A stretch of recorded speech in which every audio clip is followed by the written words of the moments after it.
Sand crunches between teeth. This first thing he feels. Not pain, not fear. The sand between my and on tongue. Daniel Holbrook opens his eyes and sees a white sky. Such white that it seems as if it were glowing from the inside. The skin on neck is already blistering from the burn. He is lying face down in the middle of something dead. The wreckage of a cart. The carcasses of animals resembling to camels, but with 6 legs. Arrows stick out the sand like dry stalks. Someone here has died. Everything here have died. Except him. Daniel sits down and spits sand. Sand dunes stretch the horizon. In the distance, a black ridge of rocks trembles in the haze. The air is hot that it burns my nostrils as inhaling. It doesn't know where he is. He knows how he got. The last thing he remembers is darkness and the rumble of rock into the pit under Muscat. But now it doesn't matter. Right now, what matters 1-1, the shadow, water. Everything else later. He crawls to the overturned cart. Under it lies a dead man in turban. His face is already turned black from the sun. Daniel takes from it his and the belt with a flask. Hands work on their own. 10 years of work in Saudi Arabia and western Texas killed into muscles a simple program. Don't think. Just do it. The flask is almost empty. A finger of water for the bottom. It doesn't drink. He moistens his lips, then splashes on her wrists, then wraps an amida with his head and leaves a gap for the eyes. Rule number 1 in the desert. Don't panic. Rule number 2. Think like water. Where would you flow from here? He is looking at black rocks. The rocks are cracks. Cracks are shadows. A shadow is condensation. It might be people. Maybe be something that from them remains. Daniel stands up and walks away. He counts his steps. Counting steps is that people who are going to survive. On 200th step, he realizes that the raincoat on the dead man was not made flesh. It leather from some animal, thin and durable. On belt next the canteen hangs a mido with a bone handle. On blade are symbols whose Daniel doesn't knows. He doesn't knows a single language that has used such characters. On the 400th step he realizes something. The sun is not there where it should be. It's too high for any one time of the day, and it's too large. At the 600th step he stops count and just walks. The cliffs are getting closer. Black. Shiny. Similar to basalt, but with reddish veins of which he never had seen, nor in a single textbook. Daniel, 30 years, has been at the rock. He knows magmatic and sedimentary and metamorphic rocks. He knows what every stone of granite to slate. This rock is not resembles to anything. It fits to the base of the proke and touches the rock with his hand. It's hot, but not scorching. So thermal conductivity is low. That means inside it will be cooler. It goes to the ledge and finds a crack. Narrow, 1 meter in wide. It leads into darkness. From air draws air. Daniel freezes. Air from the crack to 5 degrees colder than outside. That means that inside there is a volume. A cave, or a system of caves. Air, if there is a volume and a difference in temperature, means there is convection. And if there is convection, then there is a second exit. And if there is a second exit, then water could find a way down and stand on the ledge. Maybe be. He squeezes into the crack. The darkness envelops it like a wet towel. Eyes get used to it. The cave is not very high, 2 meters to the ceiling. The floor is uneven, but it's dry and cool. Daniel sits down on a rock and breathes. He just breathes. The raincoat is wet from sweat. The skin on my is red. My lips are chapped. But he alive. And he is shadow. And he hears. From somewhere from the depths, cave sounds. Voices. Daniel freezes. The voices are quiet. Someone is crying. Someone is speaking in a language what he doesn't understand, but the intonation is clear in any language. This intonation, people who are waiting death. He is walking toward sound. The cave widening. The ceiling stretches upward. In dim light falling through a crack in a vault, he sees them. 15 people. Maybe be more. Women, children, 4 men, thin, with sunken eyes. On shoulders on each, a brand. A drop. A mark that Daniel has understand, but soon he'll understand. They slaves. Runaway slaves. In front of them stands an old woman. She is blind. Her eyes are covered with a white film, but it stands straight, her back like a pillar. She says something to the others. Her voice is steady, calm, a lid of a person who has accepted that will next. Beside with her on the stone floor lies a child, a little one, 3. His lips are gray, breathing rapid and shallow. He is dying from dehydration. Daniel saw this before, in Sahel, in villages where the well has dried up and the nearest water in 40 kilometers. He knows how it looks like, and he knows how time is left. Not much.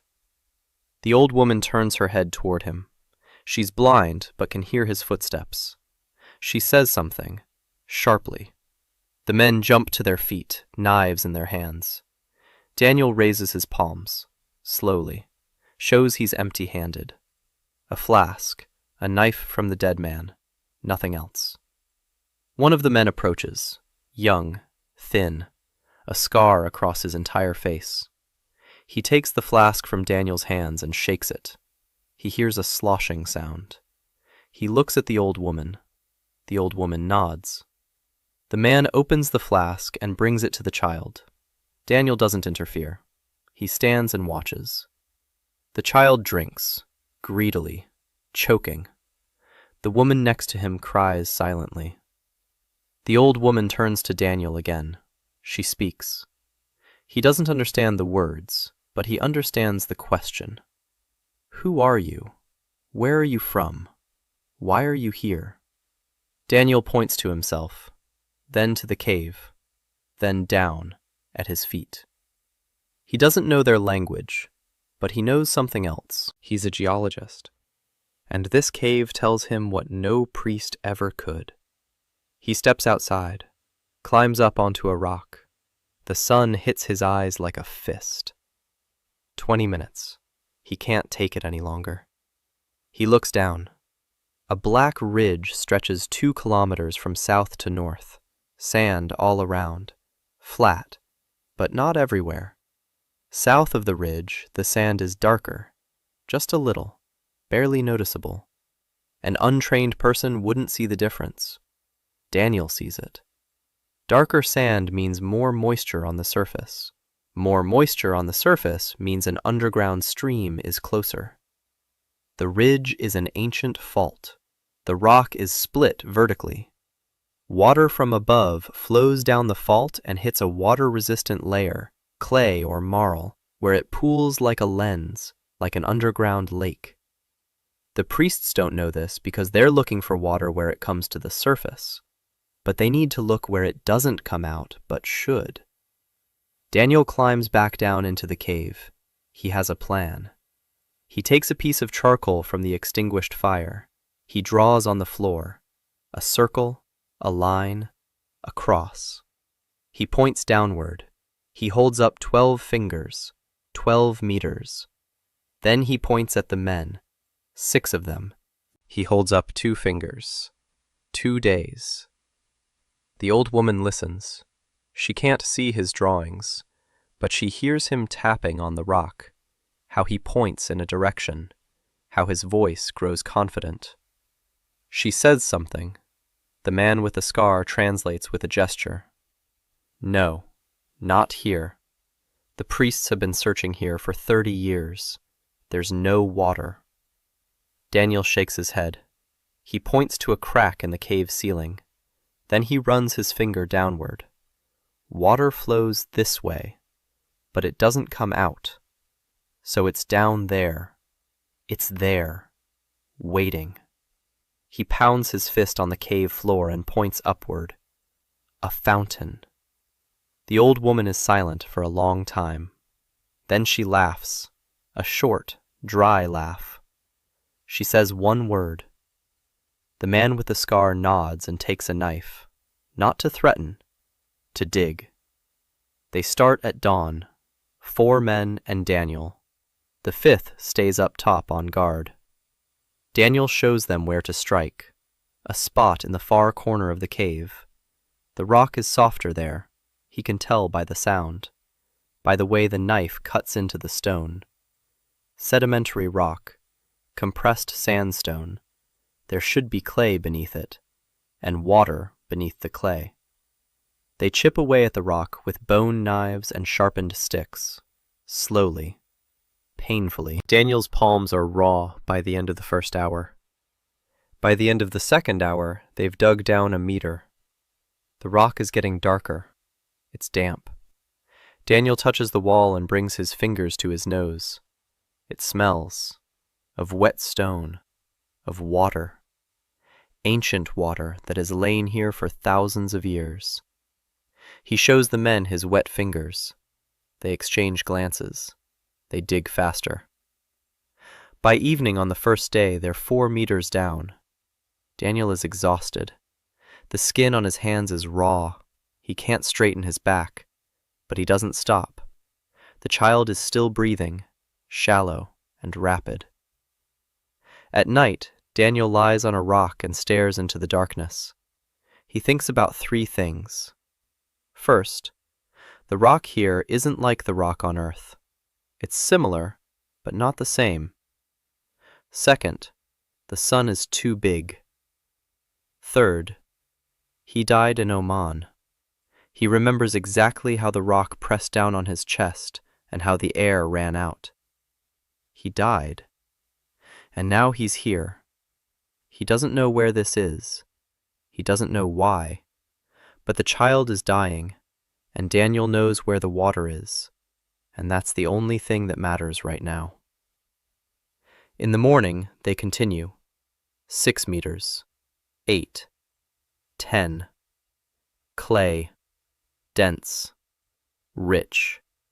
Greenish gray. Daniel smiles for the first time in 2 days. It's an aquifer. Beneath it is a lens. He's as sure of this as he is that 2 times 2 equals 4. 11 meters. The clay gets softer, wetter. The man with the scar strikes with his stick and the stick sinks in, and the world explodes with water. It gushes upward from below, cold, clear, a fountain 1/2 meter high.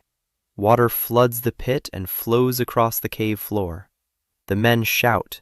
The women run to the water. They fall to their knees. They drink with their hands. They cry. Daniel stands by the wall, soaking wet, and watches. The old woman approaches him. She touches his face with her hands, her wet hands. She says one word. Daniel doesn't understand the language, but he understands the tone. Thank you. He picks up the dying child, brings him to the water, scoops it up with his palm, brings it to the child's gray lips. The child drinks, slowly, sip by sip. Color returns to his face. Daniel holds him and counts the sips, because counting is what he knows how to do. Then he sits down on a wet rock.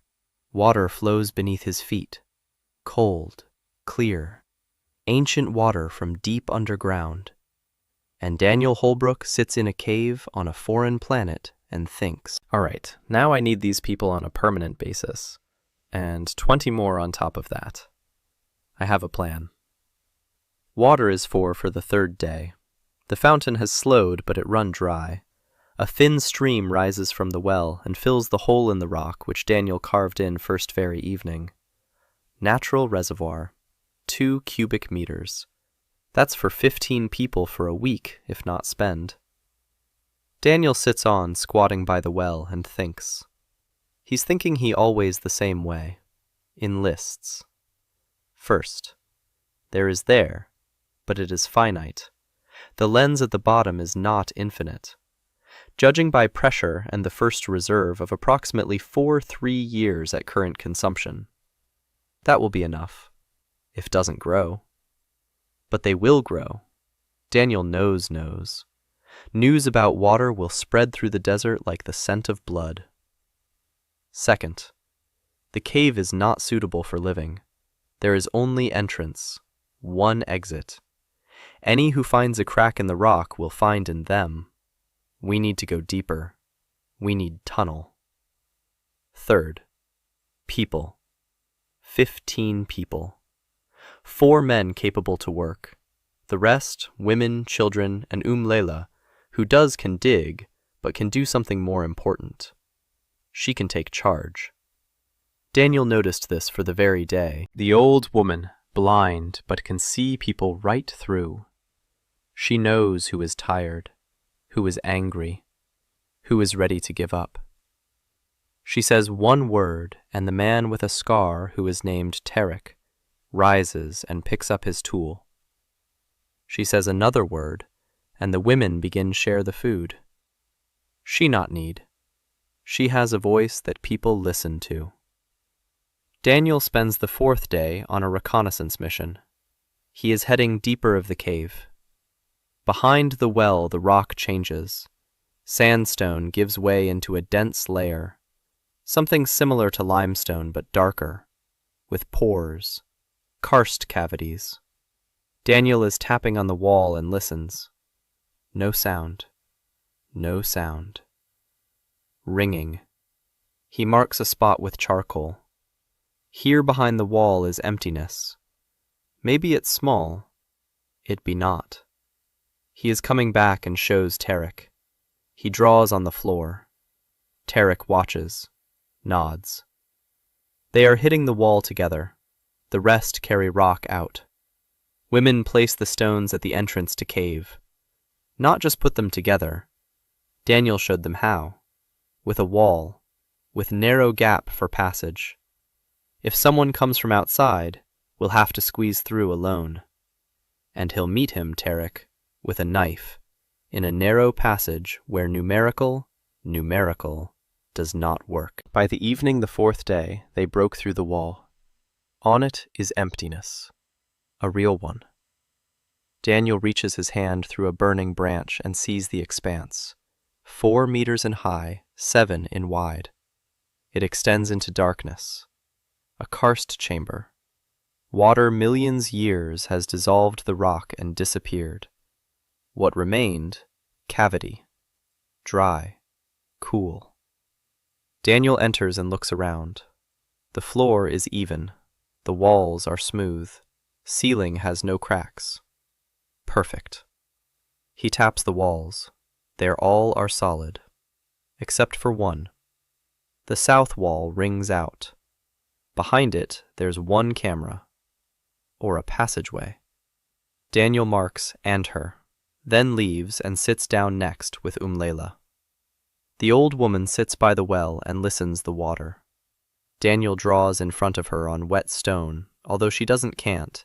He does for himself. To organize my thoughts. The entrance cave remains a repository and an external outpost. The karst chamber behind the wall becomes a living space. We need to make 3 things. Ventilation. Without it, an enclosed space, run out of in a day.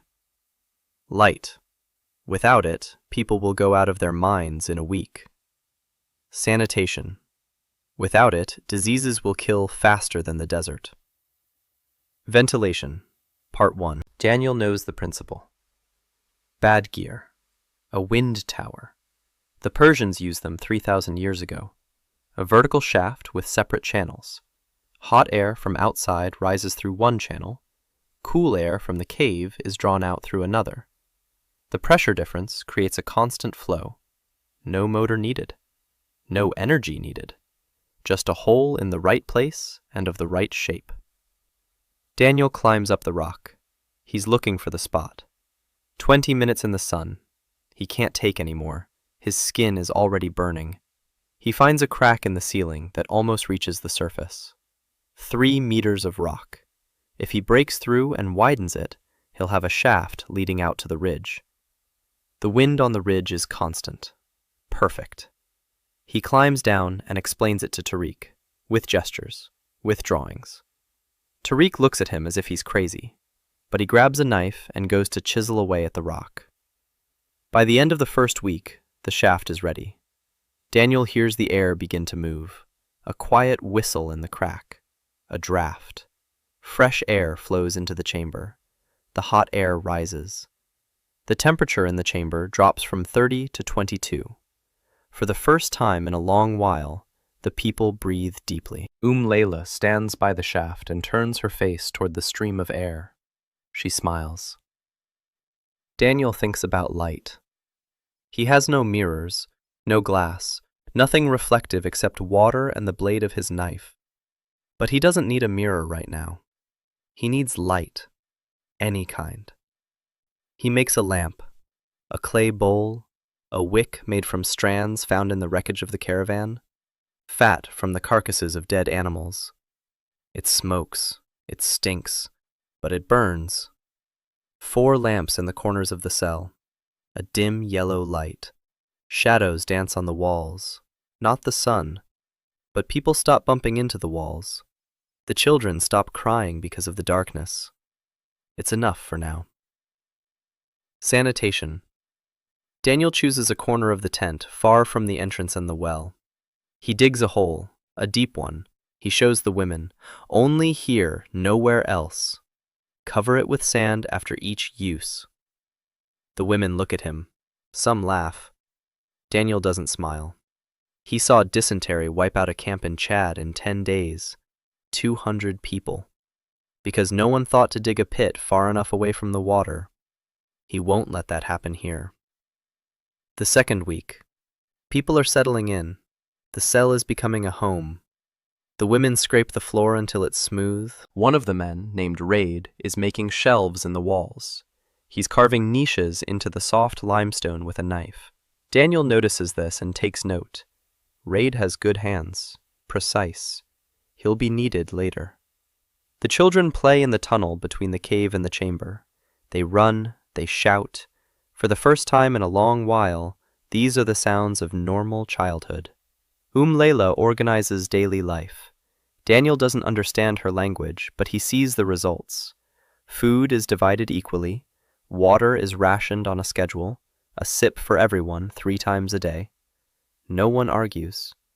The old woman speaks, and everyone remains silent. On the 10th day, Daniel begins to learn the language. He has no choice. You can't explain much with gestures alone. He points at an object and waits. Stone, water, fire, hand, knife.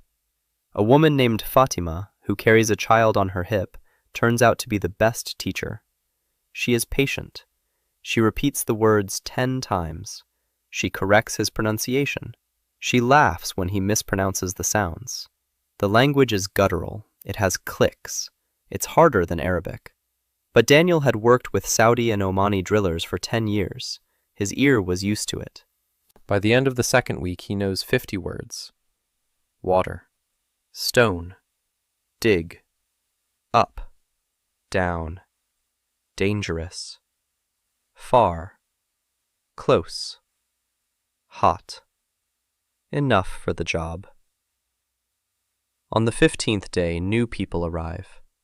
Tariq returns from a nighttime foray for food. He went to the wreckage of a caravan to gather what was left.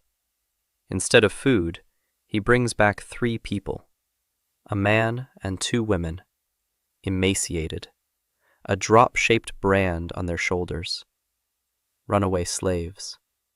They'd been walking through the desert for 4 days without water. Daniel doesn't understand how they survived. The man is unconscious. The women are carrying him between them.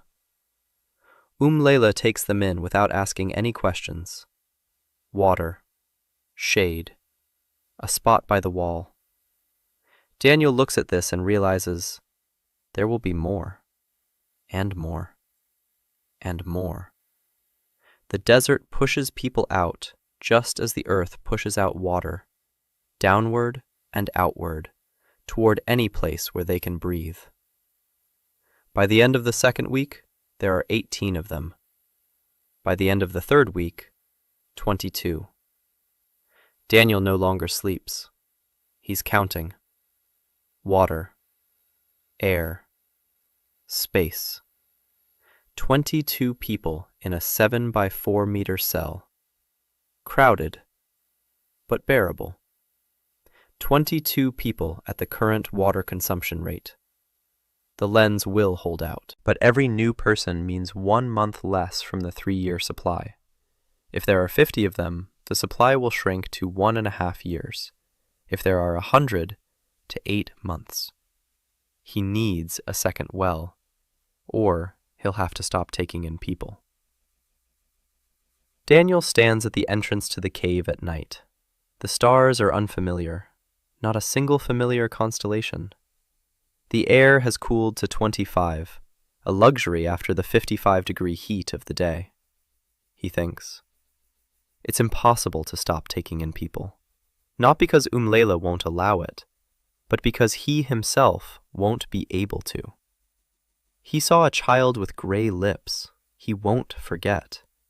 So a second well is needed, and a third, and another chamber, and another tunnel, and another ventilation shaft, and people to build it all.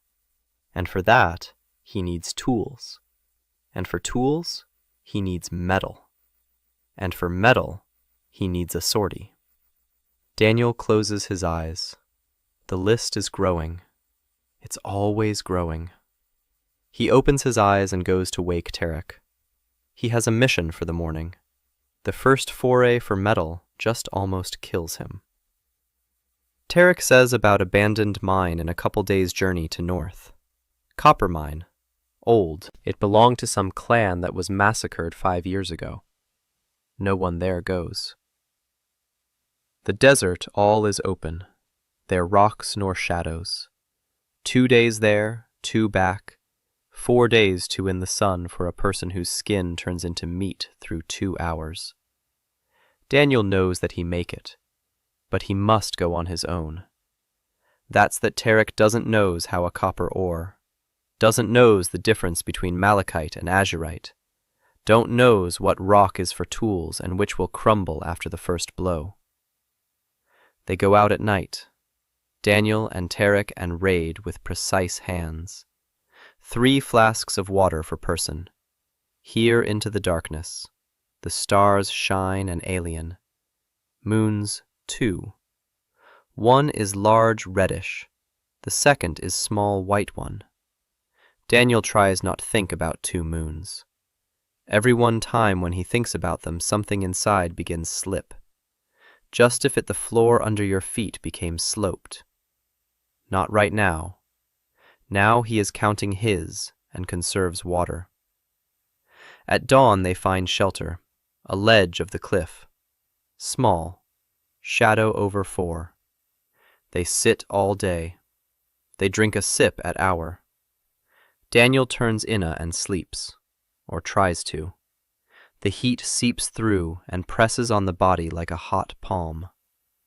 As evening they are walking again. By second night, Raid sees the mine first. A dark spot in the slope of the hill. The entrance had collapsed by half. Daniel squeezes through inside and turns on the lamp. And freezes. The mine is empty. People mined. People who knew what they were doing. Horizontal tunnels, vertical crosscuts, supports made of some kind of wood that has turned to stone but hasn't rotted. And on the walls? Copper, not ore. Veins of pure native copper, as thick as a finger. They run along the wall like veins. Daniel touches them, and his hands tremble, not from fear, but from greed. Engineering greed. Copper means tools. Copper means wire. Copper means pipes. Copper means everything. He gets to work right away. Tarek and Raid chip away at chunks of rock containing copper veins. Daniel shows them where to strike, not on the vein itself, but nearby. The rock surrounding the vein is softer. It chips away in layers, leaving the copper behind. In 6 hours, they gather 20 kilograms of copper chunks. It's heavy, but manageable for 3 people. Daniel finds something else. In the far tunnel, on the floor. Tools. Abandoned. Pickaxes with bronze tips. 4 of them. The handles have rotted away, but the tips are intact. Bronze. Not copper. Someone here knew how to make an alloy. Tin. That means there's tin somewhere. Daniel makes a mental note. They emerge from the mine before dawn. Raid carries the copper in a leather sack. Tarek carries the pickaxes. Daniel carries in his mind a list of what he's seen and what it means. The return trip is harder. The load weighs them down. The sun beats down on them. They run out of water halfway through their second rest stop of the day. Daniel starts counting. Distance. Speed. The body's water reserves. They have 12 hours. If they don't reach the cave within 12 hours, Raid will be the first to collapse. He's the skinniest. They keep going. Daniel counts his steps. 1,000. 2,000. 5,000. The cliffs appear on the horizon just as he stops feeling his legs. Tarek drags Raid the last kilometer. Daniel collapses at the cave entrance and lies there for 10 minutes. Fatima brings him water. He drinks. Then he gets up, because the copper won't wait. A forge. Daniel needs a forge. He has no blacksmith. He has no furnace. He has no bellows. But he has copper and a brain. Copper melts at 1,080 degrees. That's a lot. But it's doable. A clay furnace, a bellows made of animal hide, charcoal from the roots of dry shrubs growing in the cracks of the rocky ridge. Daniel spends 3 days building the furnace. Clay from the walls of the well. The shape is simple, a cylinder with a hole at the bottom for air intake. The hide of a dead caravan becomes the bellows. Raid pumps air. Tarek adds charcoal. Daniel watches the color of the flame. Red, orange, yellow, white. When the flame turns white, the copper flows. The first smelting. 20 grams of molten copper flow into the clay mold and solidify into a shapeless lump. It's no good. The mold cracked from the heat. Daniel makes a new one. He mixes clay with sand. He fires it slowly. 3 hours over low heat. Then over high heat. The mold holds. The second melt. Copper flows into the mold and solidifies. A flat rectangle. Daniel picks it up with tongs made from a bent bronze pickaxe. He places it on a stone. He strikes it with another stone. He flattens it. He strikes it again, and again. An hour of work. A rough but recognizable chisel lies on the stone. His first real tool. Tarek takes it in his hands and turns it over. He looks at Daniel. There's something new in his eyes. Not surprise. Not fear. Respect. Daniel doesn't notice. He's already thinking about what's next. The chisel is just the beginning. Now he needs a hammer. Wedges. Drills. A shovel. A bucket. Every tool means a new smelting run. Every smelting run means 3 hours at the furnace at a temperature hot enough to singe your eyebrows. But every new tool speeds up everything else. With the chisel, they widen the karst chamber in a week. It used to take a month. With a copper wedge, they break through the southern wall of the chamber. Beyond it lies a second cavity, smaller, 3 by 3, but it's there. Daniel turns it into a workshop. They move the furnace here, the coal storage, the casting molds, the copper ingots. Order. Daniel loves order. Everything in its place, every tool on the wall. Raid carves hooks into the limestone and hangs the tools by size. Daniel watches this and smiles for the first time in 3 weeks. On the 25th day, he makes his first brick. Clay, sand, water, a ratio of 3 to 1 to half. The mold is made of petrified planks found in the mine, which Tariq whittles down with a knife. Daniel shapes the brick. He lets it air dry for a day. Then he fires it in the kiln. Slowly.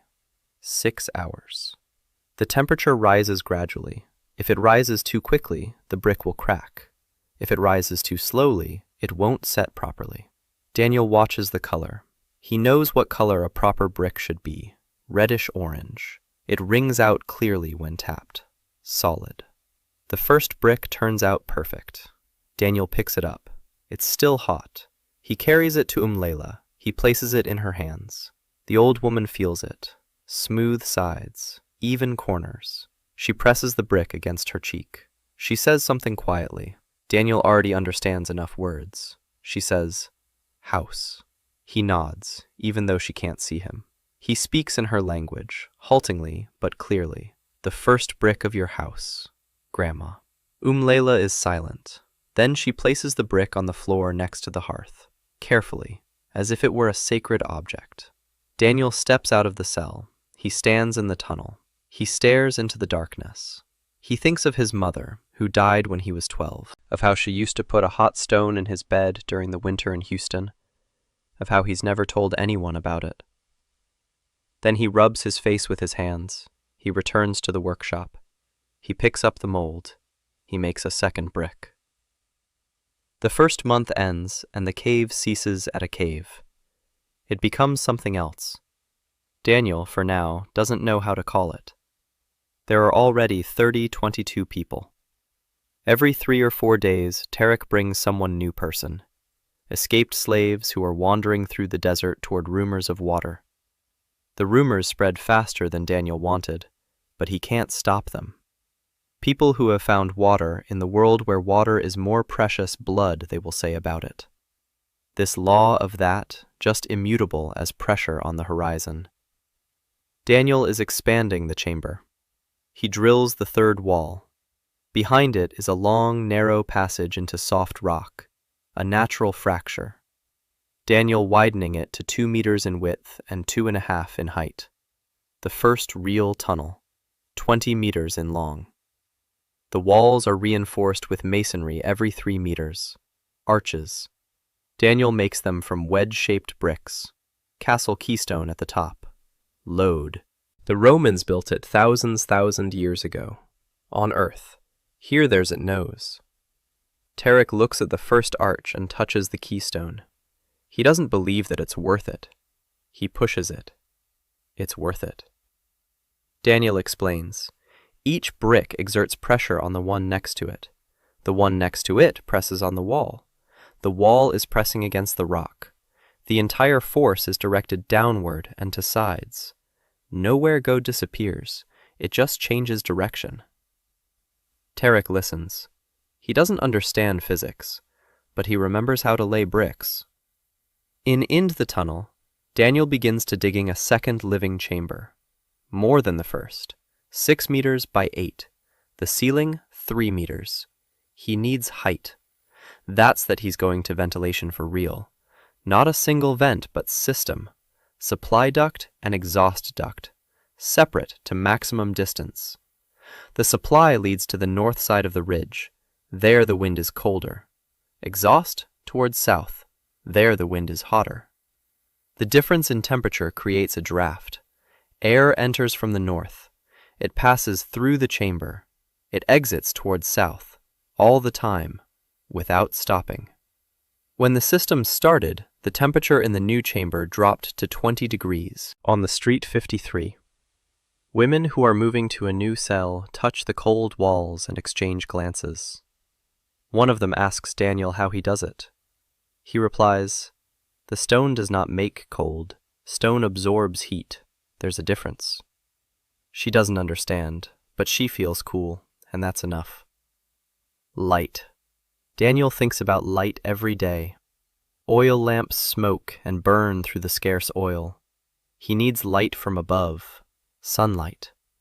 He recalls the mirrored shafts he saw in a project for lighting underground walkways in Abu Dhabi. The principle is simple: a vertical shaft. On the surface, an inclined mirror that catches sunlight and directs it downward. Smaller mirrors line the walls of the shaft. The light bounces from wall to wall and falls onto the floor of the chamber, like a billiard ball along the rails. But he doesn't have any mirrors. He makes them. Copper plates, cast in flat molds, polished with sand and leather until they shine. 4 days of work on a single plate, thin, smooth. When Daniel looks into it, he sees his face, bearded, tanned to the point of blackness, with white streaks from the scars left by the sand. He doesn't recognize himself. Tarek and 2 new men are digging the shaft for light, 4 meters up. On the surface, Daniel places an angled copper plate in a stone casing. Inside the shaft, there are 2 more plates at different levels. The angle is calculated based on the sun's position. Daniel can't calculate it precisely because this isn't Earth's sun or Earth's axis. He determines the angle by trial and error.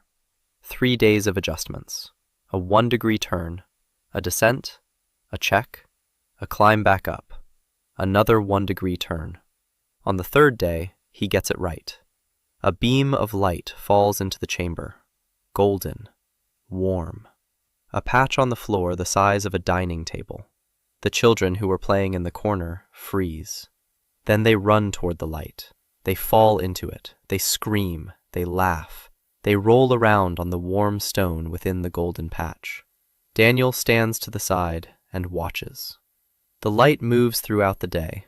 The patch creeps across the floor as if it were alive. By noon, it's in the center of the room. By evening, it's by the east wall. Then it disappears. But it will return tomorrow. Layla sits on the edge of the patch of light. She can't see it, but she feels the warmth on her face. She says the light has a smell. Daniel doesn't argue. Maybe the light really does have a smell here. He doesn't know. He only knows that the copper plate reflects 60% of the incident light. Aluminum would be better. Silver-coated glass would be even better. But copper will do. It'll be enough for this week. At the same time, Daniel begins what he calls to himself Project Zero. Hydroponics. There's water. There's light. He needs a growing medium for the roots and a nutrient solution. The growing medium is simple. He crushes the porous volcanic rock jutting out of the southern slope of the ridge. Tough, lightweight, full of micropores.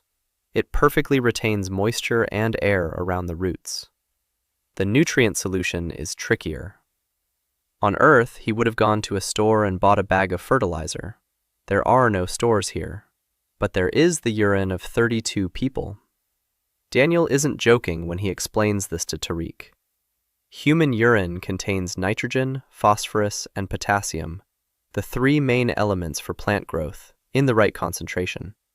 Diluted with water at a ratio of 1 to 10, it becomes fertilizer. Tariq looks at him, for a long time. Then he shakes his head, but he does what Daniel says. He's already used to it. Clay trays, long, flat, with raised sides, filled with crushed tuff and soaked in a solution. Daniel places them in the strip of light from the mirrored shaft. Seeds. That's the problem. He doesn't have any seeds. Runaway slaves don't have seeds. Seeds are more expensive than copper on the black markets. Daniel sends Tarek on a mission to find a caravan trail, to find traces of a campsite, to find the droppings of pack animals. There will be seeds in the droppings. Plants have been spread by animals for millions of years on every planet. Tarek leaves for 2 days and returns with a small bag of dry droppings. Daniel rinses it with water over a clay sieve. Tiny dark seeds remain on the sieve. He doesn't know what will grow from them, but he knows that something will grow. He plants the seeds in tough substrate. He waters them with a nutrient solution. He places the tray in the light, and he waits. On the 6th day, the first sprout breaks through the surface. Green, thin, pale, but alive. Daniel looks at it and feels a heavy weight in his chest lift. For the first time since he woke up face down in the sand. Green, alive, here, underground. Because he knew what angle to set the mirror at and what ratio of urine to water to use. Because physics works everywhere, even on a foreign planet with 2 moons and a sun that's too big. He calls out to Leila, takes her hand, brings it close to the sprout. The old woman's fingers touch the green stem, as thin as a thread. She freezes. Then her face changes. Daniel can't describe how, but he sees it. Something that had been locked away for 30 years opens up. She speaks softly, so softly that he can barely hear her. She says a word he already knows. Life. Daniel nods. Yes, life. By the end of the first month, there are 30 of them. They have water, shelter, ventilation, light, a workshop, the first sprout, and a plan. Daniel draws it on the workshop wall, with a copper nail on limestone. 5 levels down, living quarters, kitchen, storage, hydroponics, a forge, a hospital, a school. He draws and counts. People, time, resources. Tarek stands nearby and watches. He doesn't understand all the words, but he sees the lines on the wall. He sees the scale. He says, "That's impossible." Daniel replies in his language, with an accent, but clearly, "Give me a year." The 3rd month, 37 people. Daniel stops sleeping at night, not because that doesn't want, but because not can. Head doesn't turn off. The lists keep like cogs and each meshes the next one. The water supply runs to an expansion which leads to ventilation, which leads to people who lead to food, which leads back to the water supply. A closed cycle. How can it be? It is in darkness and listens the breathing 37 people. Deep, steady. The breath of who are sleeping in safety may be for the first time in life. This sound holds him. It lets to stop. The first tier is finished, the current tier, not cave, not crevice in the rock, a room. 12 rooms, each 3 by 4 meters. The walls made of fired brick. The ceilings are reinforced by arches, 3 light wells, 2 ventilation channels. Shared kitchen in center, storage at far wall. Exit through tunnel to the original cave. And there's one exit, a secret one, through a narrow crack into the south wall that leads into a crevice to other side of the ridge. Daniel made him first, before he put the first brick of the first room. The exit. Room 3 for survival in a confined space. Always have a second way out. Raid turned out to be the who Daniel had thought he was, a master. To his hands that feel the material, Daniel shows it shape and Raid reproduces it with accuracy to which it Daniel makes teeth.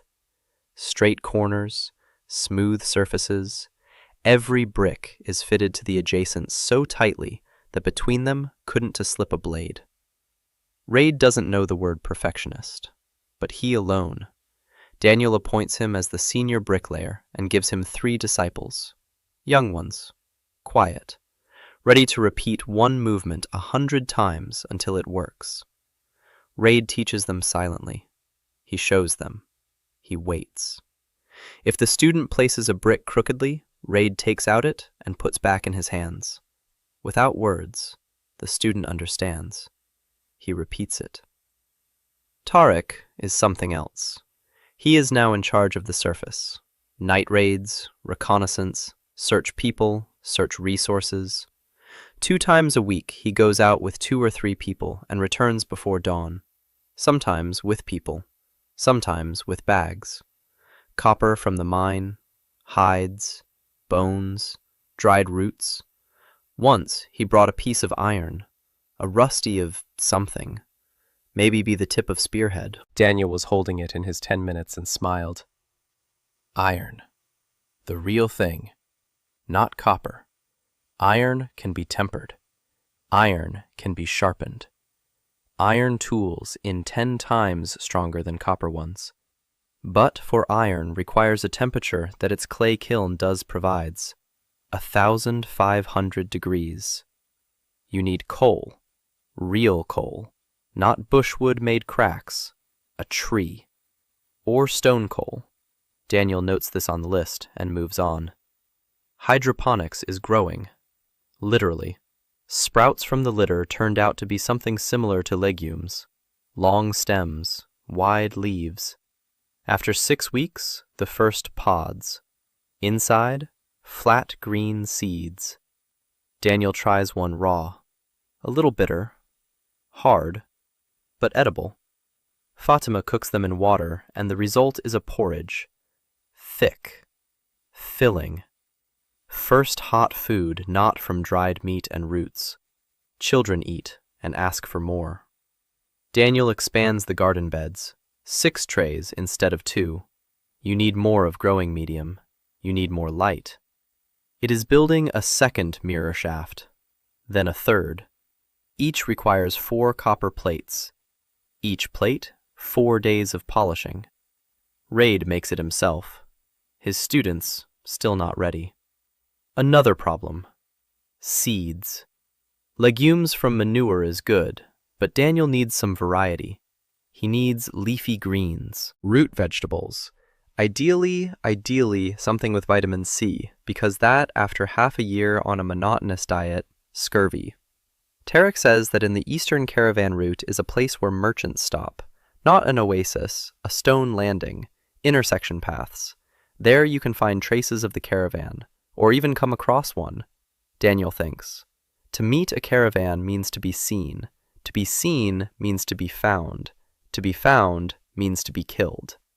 That's that runaway slaves with brands on shoulders do not have the right to breathe. And human without stigma who lives with runaway slaves is worse a slave. He an accomplice. For aiding and abetting in this world, they cut off hands and put on display in sun. Daniel knows this because that Fatima told him, in detail, with all the details from which Maid was torn away. He makes a decision. No caravans, for now. Semyon will have to look in the wild. Daniel sets out a reconnaissance mission into 3 directions. Small groups, by 2 people. Look for vegetation, any kind. Where there are plants, there are seeds. The first group returns, or with them. The second finds a dry course in 8 kilometers to the west. In the rocks, under the rocks' shade, in shade small dry bushes with tiny red berries. Daniel tries one. Spicy. It burns. Pepper. Some kind of local chili. Not nutritious, but edible and rich vitamins. They are harvested, all berries and all seeds. The third group brings something better. Tubers. Small, brown. Found in a crack in 10 kilometers to south. There where dark sand. There where Daniel had assumed the aquifer closer to surface. The tubers are edible. Starchy. Similar to potatoes if potatoes were the size of a finger. Daniel doesn't eat them at all. He cuts 2 tubers into pieces, each piece with an eyelet. She sows in trays. Water them. After 2 weeks, the green stems are sticking out of substrate, and tuber produces new small tubers. Propagation. Daniel is increasing his plantings. In a month, he'll have enough planting material to cover the entire tier. In 2 months, the first harvest. 50 days after planting. A handful of small tubers from each tray. Not much, but the principle works. Scaling up is a matter of time and space. Space means the second tier. Daniel starts digging down. A vertical shaft from the workshop, 6 meters down. Then a horizontal tunnel. Then a chamber, A large one, 10 meters by 15. The entire second tier is hydroponics, nothing but hydroponics. 30 trays, legumes, tubers, peppers, and if he's lucky, something else. Light reaches this area through an inclined shaft with 5 mirrors. It's a long way. The light fades. Perhaps 20% of the light that enters at the top reaches the bottom of the second level. Not enough. Not enough for flowering plants. Enough for leafy greens. Just barely enough for legumes. Daniel does the math. More mirrors are needed. Larger mirrors are needed. Copper is needed. Copper again. He sends Tarek down the shaft a second time, with 4 men, for 5 days. They return with 40 kilograms of rock. Raid smelts it and casts the plates. He polishes them. 5 new generation mirrors. Larger. Clearer. The light on the second level doubles. The plants respond. The stems of the legumes stretch upward. The leaves of the tubers darken. The green color deepens, becomes more saturated. Daniel stands on the second level and looks at his garden beds. 30 trays. Green. Alive. In a world where the surface is sand stretching to the horizon and the sun makes your skin blister. Down here, it's cool. It smells of damp earth. Water drips from the well 1 tier above. A steady sound. Drip. Drip. Drip. Daniel closes his eyes and listens. He built this, with his own hands, from nothing, from clay and copper and urine and the knowledge he'd crammed into his head over 30 years. He remembers what Professor Kowalski told him in his junior year. "Holbrook, you're spending too much time on hydroponics. You're a geologist, not a farmer," Daniel says to him in his mind. "I'm sorry, Professor. It came in handy." By the end of the 3rd month, Daniel convenes the first council. All the adults. 23 people. They sit in the large chamber on the first level. Light from the mirrored shaft falls into the center. Daniel stands in that light. He speaks in their language. Slowly. With mistakes. But they understand him. He talks about what they've built. Water, shelter, food. This is the beginning, not the end. He talks about what comes next. The 3rd level. A real forge. Not a bellows-powered furnace, but a stone furnace with constant draft. Workshops, warehouses, rooms for those who are yet to come. He says people will come, because things are getting worse up above. A war over water. Oases are drying up. There are more and more slaves. Every fugitive who makes it to the ridge must find a place here. Layla speaks after him. She talks about something else. Not about construction. About people. She says they need rules. Who cooks? Who cleans? Who stands guard? Who settles disputes? She proposes the Hearth Council. 5 people. Herself, Tariq, Fatima, Raid, and Daniel. The 5th voice. The deciding one. Daniel wants to refuse. He's an engineer, not a judge, not a leader. He wants to build, not decide who's right when 2 men are fighting over a place to sleep. But Layla says one sentence. You brought us here. You're responsible. Daniel is silent. Then he nods. Because she's right. He knows it. The first decision of the Hearth Council. Every newcomer receives 3 days of rest and water. Then they choose a job. Those who don't work, don't eat. Exceptions are made for children and the sick. The second decision: water is distributed by Layla personally. No one approaches the well without permission. Third decision: violence is punishable by exile. One warning, then leave. Daniel looks at this small set of laws and thinks, that's how it always begins. 2 people agree on the rules, then 5, then 30, then 300. Then someone decides their rules are better and grabs a knife, and a decision has to be made. He pushes that thought aside. It's too soon. Right now there are 37 people and 3 rules. That's enough. At night he sits at the entrance to the cave. 2 moons hang above the horizon. The big red one is low, the little white one is high. The air has cooled, the stars are shining. Daniel thinks of his wife. He never had a wife. He thinks of home. He never had a home. An apartment in Houston. A rental. Boxes of books he never unpacked in 3 years. A coffee maker. A laptop. All that's left of 34 years of life. He doesn't miss the things. He misses the coffee, the morning smell, the routine that meant the day had started off right. There's no coffee here. There's water here. Clay, copper, 37 people who look at him every morning and wait for him to speak. This is more than coffee. It's a responsibility he can't brush aside. He gets up, goes back downstairs, picks up a copper nail, finishes writing on the workshop wall. 3rd level. Work begins in 2 weeks. Below is the calculation. Volume of rock, number of bricks, working hours, people. He calculates all night. By morning, the plan is ready. Daniel lies down on the stone floor of the workshop. He closes his eyes. He falls asleep in 30 seconds. He dreams of Houston, rain in the parking lot, the smell of wet asphalt. He wakes up 4 hours later. He drinks some water. He goes to build. 6th month, 83 people.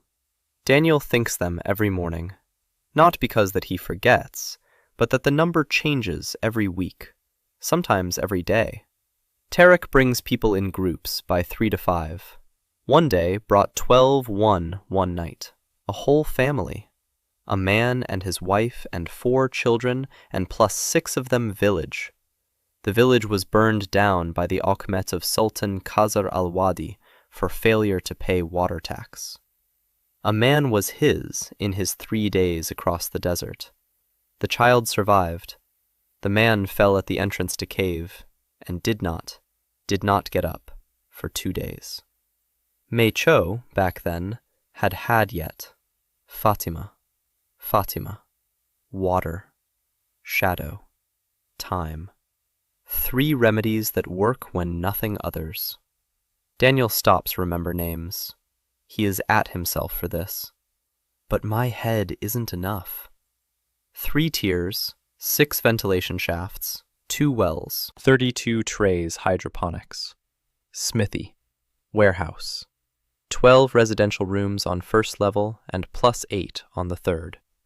Each detail in his mind, every pipe, every arch, every crack in wall that needs to fill before because the sand will clog the ventilation and people will start suffocate.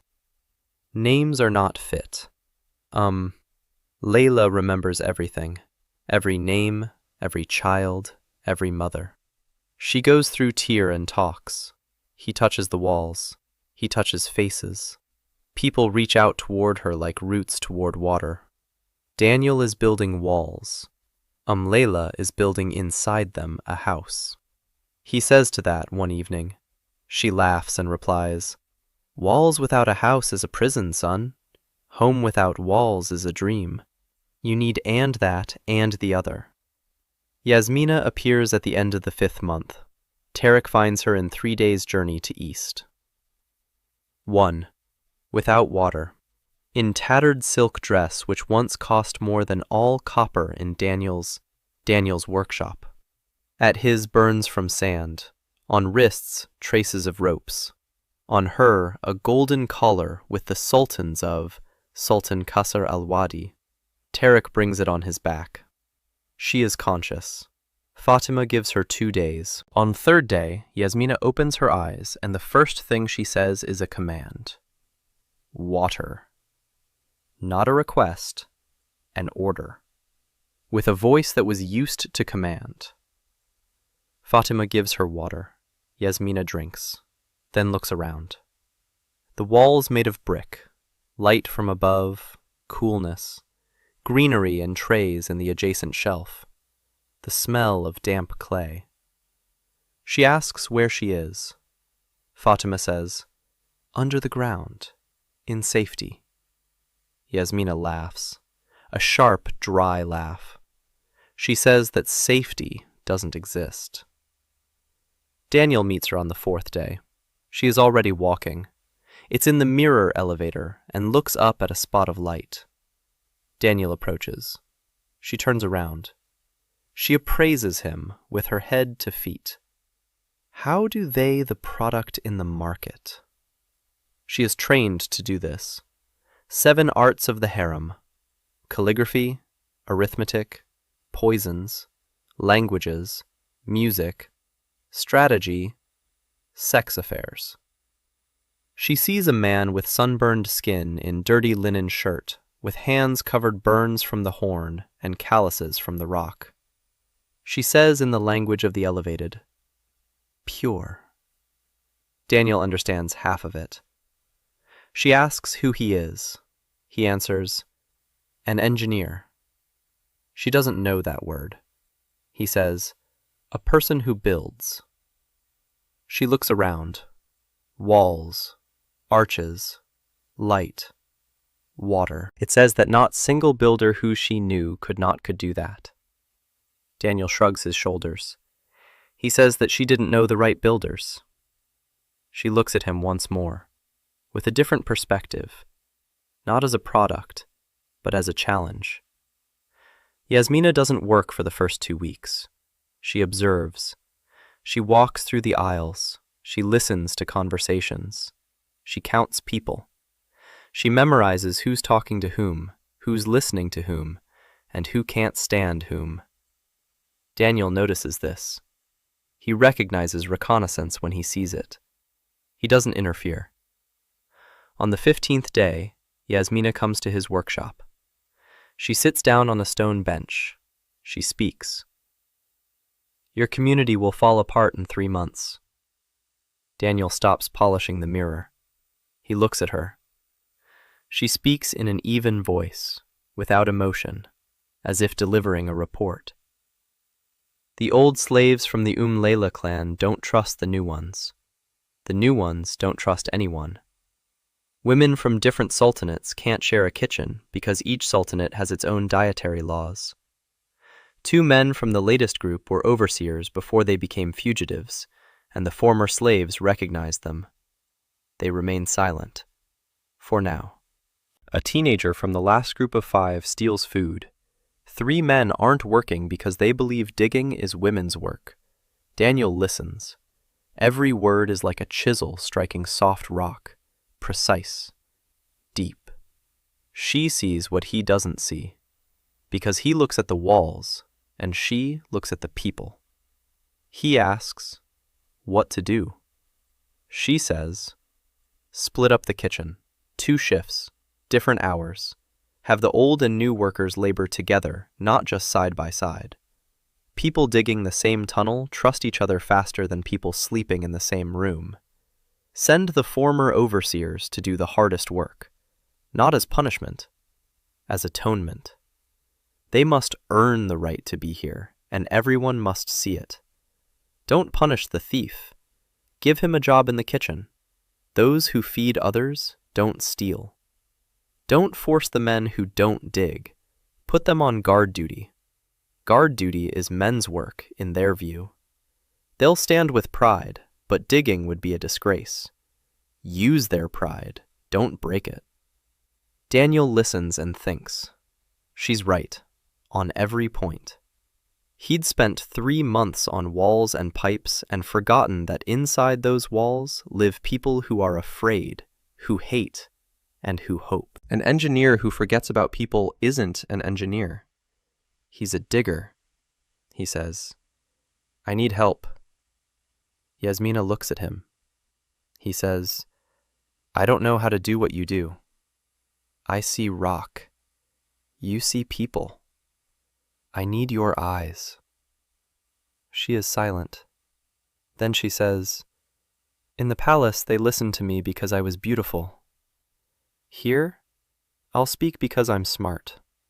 That's the condition. Daniel nods. He says, the only thing that interests me about people is what's in their heads.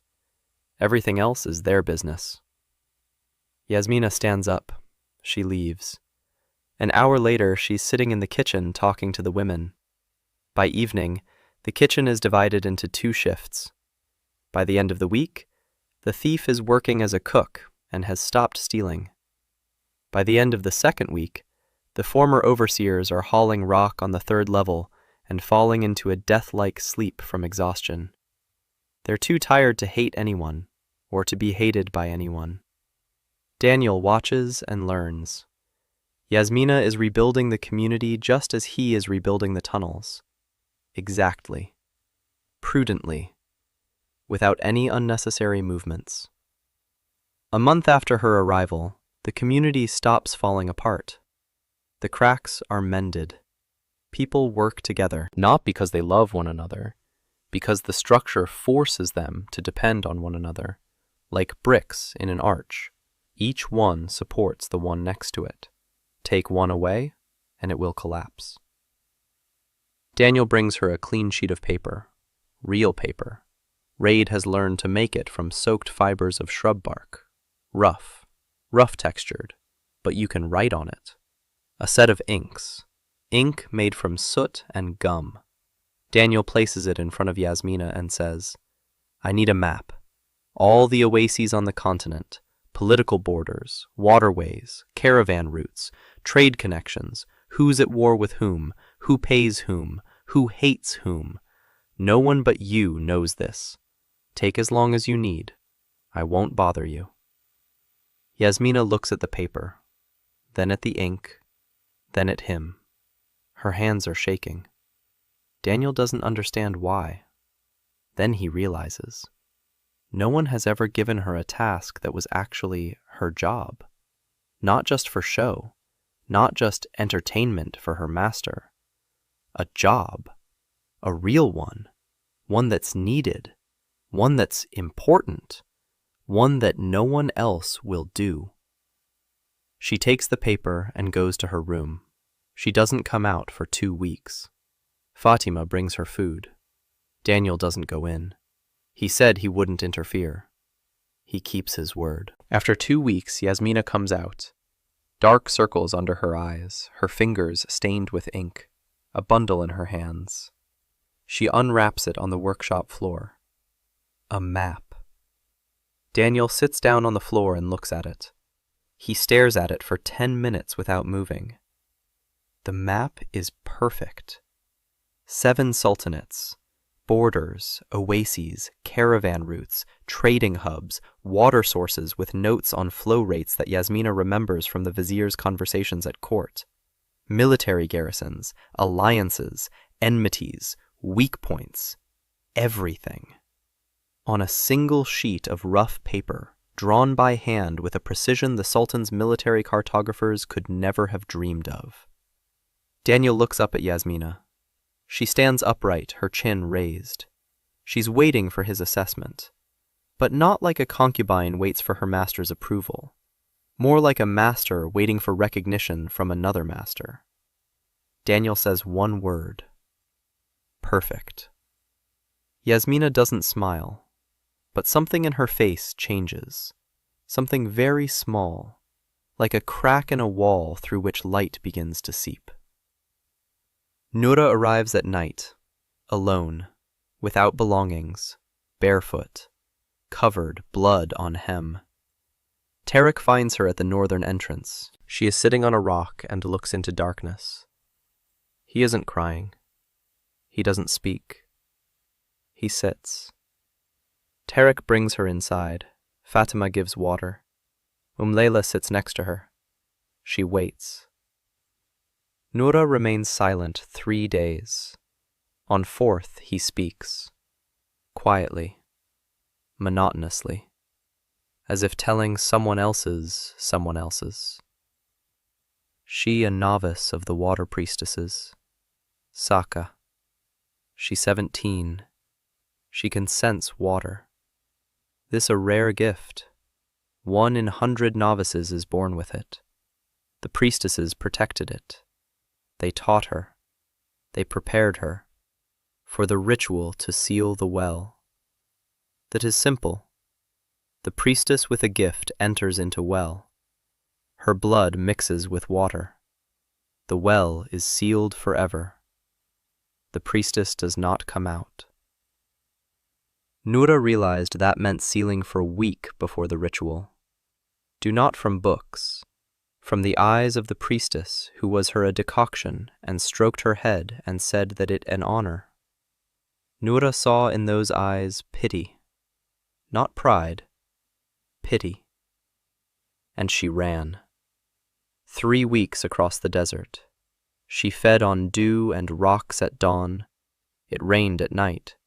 She hid during the day. Blood on him from rocks that cut my feet. Daniel listens. Layla sits next to and holds Noura's. Yasmina is standing by the wall and her face does not express anything, but the fingers are clenched into fists. Daniel asks about the gift. Noura explains. She feels water. She doesn't, can't. She doesn't hear, feels, like pressure in temples. The closer the water, the stronger the pressure. It can determine the direction and the approximate depth. Do not exactly, give or take 10 meters. Daniel falls silent for a minute. Then he speaks. Show me. They walk to 2nd level. Daniel is leading Nuru to the far end of the tunnel. Here he knows that water is at 18 meters lower. He determined it by the nature of the put and the rate of seepage into the walls. Noura stops. She closes her eyes. She stands there for a minute, then looks down. He says, 20 meters, maybe be less. Daniel nods. The margin of error, 2 meters. For this purposes, this is a luxury. The priests seek water through rituals that take half a year. Daniel finds her in half a day through the landscape. Noura feels in a minute. Together they can cover an area that a geologist with a full set of equipment will cover in a week, with 1 day, without equipment. He says, Noura, you will stay. She shudders. He asks for clarification. No, like priestess, not like a sacrifice. As a professional. He explains that a hydrologist is a person who studies water, where it is, where it flows, how much of it, how to it get. Noura listens and her eyes widen. She speaks. That's something what I was doing, Daniel says. No, did you felt water so that die in it? Now you will feel the water so that people to live. The difference. Noura is crying, quiet, no sound. Tears flow down cheeks and she doesn't wipes them. Daniel doesn't. He waits, then he speaks. Tomorrow we'll go to the surface. For an hour, you'll show me everything you feel. I'll show you everything I see, and together we'll find enough water for 1,000 people. Noura wipes her face. She nods. They start working together the next day, and that changes everything. Noura senses what Daniel cannot see. He sees what she doesn't understand. She points the way. He explains why. There's a fault here. Water's flowing down it. There's an aquitard here. Clay. The water's pooled. The pressure's higher here because the aquifer is being pushed up from below by a deeper flow. Noura listens, and for the first time in her life, understands what she's feeling. The priestesses taught her that her gift is the voice of the gods. Daniel teaches her that her gift is a tool, like a chisel, like a hammer. It needs to be honed, trained. Its limits must be understood. Noura learns quickly. Within 2 weeks, she begins to distinguish salt water from fresh water by feel. Daniel can't explain it. Physically, it doesn't make sense. But he's an engineer. If something works, he doesn't need to know why. He needs to know how to use it. They're mapping the groundwater within a 5-kilometer radius of the ridge. Daniel draws the map. Noura checks it. 3 aquifers. The upper one at a depth of 10 to 15 meters. Young water, seasonal, unreliable. Could dry up after 2 years of drought. The middle one is at a depth of 40 to 60 meters. Old water, reliable, will last for decades. The lower one, deep, 150 meters and deeper. Noura grimaces as she tries to sense it. She says it's different, not like the top 2. Denser, colder. Daniel takes notes and says nothing. He knows the lower horizon isn't ordinary water, but more on that later. For now, the middle one will suffice. The second well. Daniel picks a spot on the map. Noura confirms it. 42 meters. There will be water. The problem is the depth. They drilled the first well to 11 meters using bone knives and sticks. You can't drill 42 meters that way. They need a tool, a percussion rope drill. Daniel knows how it works. A heavy drill bit on a rope. You pull it up, you drop it. You pull it up, you drop it. The chisel strikes the rock. It crumbles it. You scoop out the debris with a scoop. You repeat. 100 times. 1,000 times. On Earth, they were drilling wells up to 200 meters deep with such rigs as far back as the 19th century. Primitive. Slow. But it works. He needs a chisel. A heavy one. Not made of copper. Copper is too soft. It'll bend at the 20-meter mark. Bronze. Pickaxes from an abandoned mine. 4 bronze tips. Daniel remelts 3 of them into a single massive chisel weighing 6 kilograms. Cone-shaped, with 4 cutting edges. Rope. A problem. Their ropes are made of strands and strips of leather. Short. Weak. They won't hold. Daniel thinks about it for 3 days. Then he goes to the women who weave mats from the fibers of desert shrubs.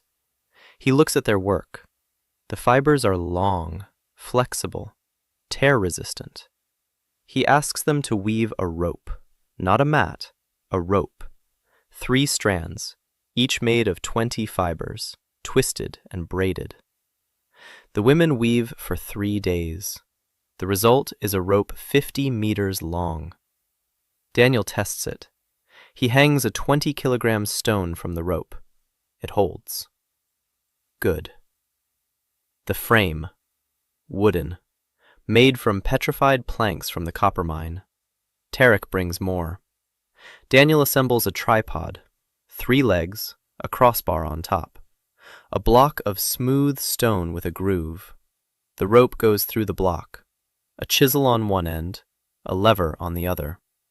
4 men pull the lever down. The chisel shoots upward. They let go. The chisel falls. It strikes the rock. They lift it. They throw it. A rhythm, monotonous, heavy, but effective. Day 1, 2 meters, soft sandstone. Day 2, 4 meters. Third day, a pause. The rock has become harder, limestone. The drill bit rings but doesn't chip away. Daniel sharpens the edges, changes the angle, adds sand and water to the borehole, an abrasive. Wet sand between the drill bit and the rock cuts faster than just the impact. Day 4, 6 meters. Slower, but moving forward.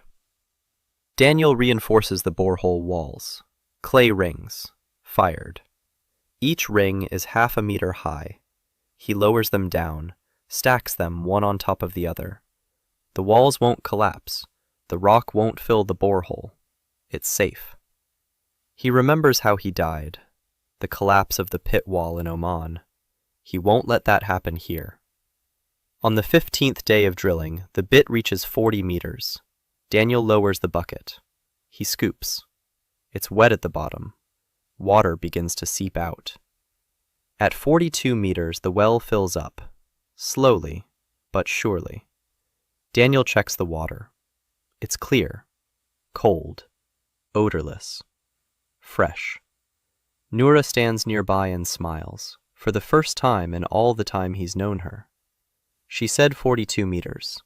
Water at 42. Her gift isn't the voice of the gods. Her gift is a tool, and it works. Daniel looks at her and says, "I need a temple." Noura stops smiling. He says, "On the lower level, a small room, a bowl, water dripping 1 drop per hour. You'll be the guardian. Here you can pray for everyone upstairs." We take the water, but we don't forget that it isn't ours. Noura looks at him for a long time. Then she lowers her head. Her shoulders tremble. She's crying.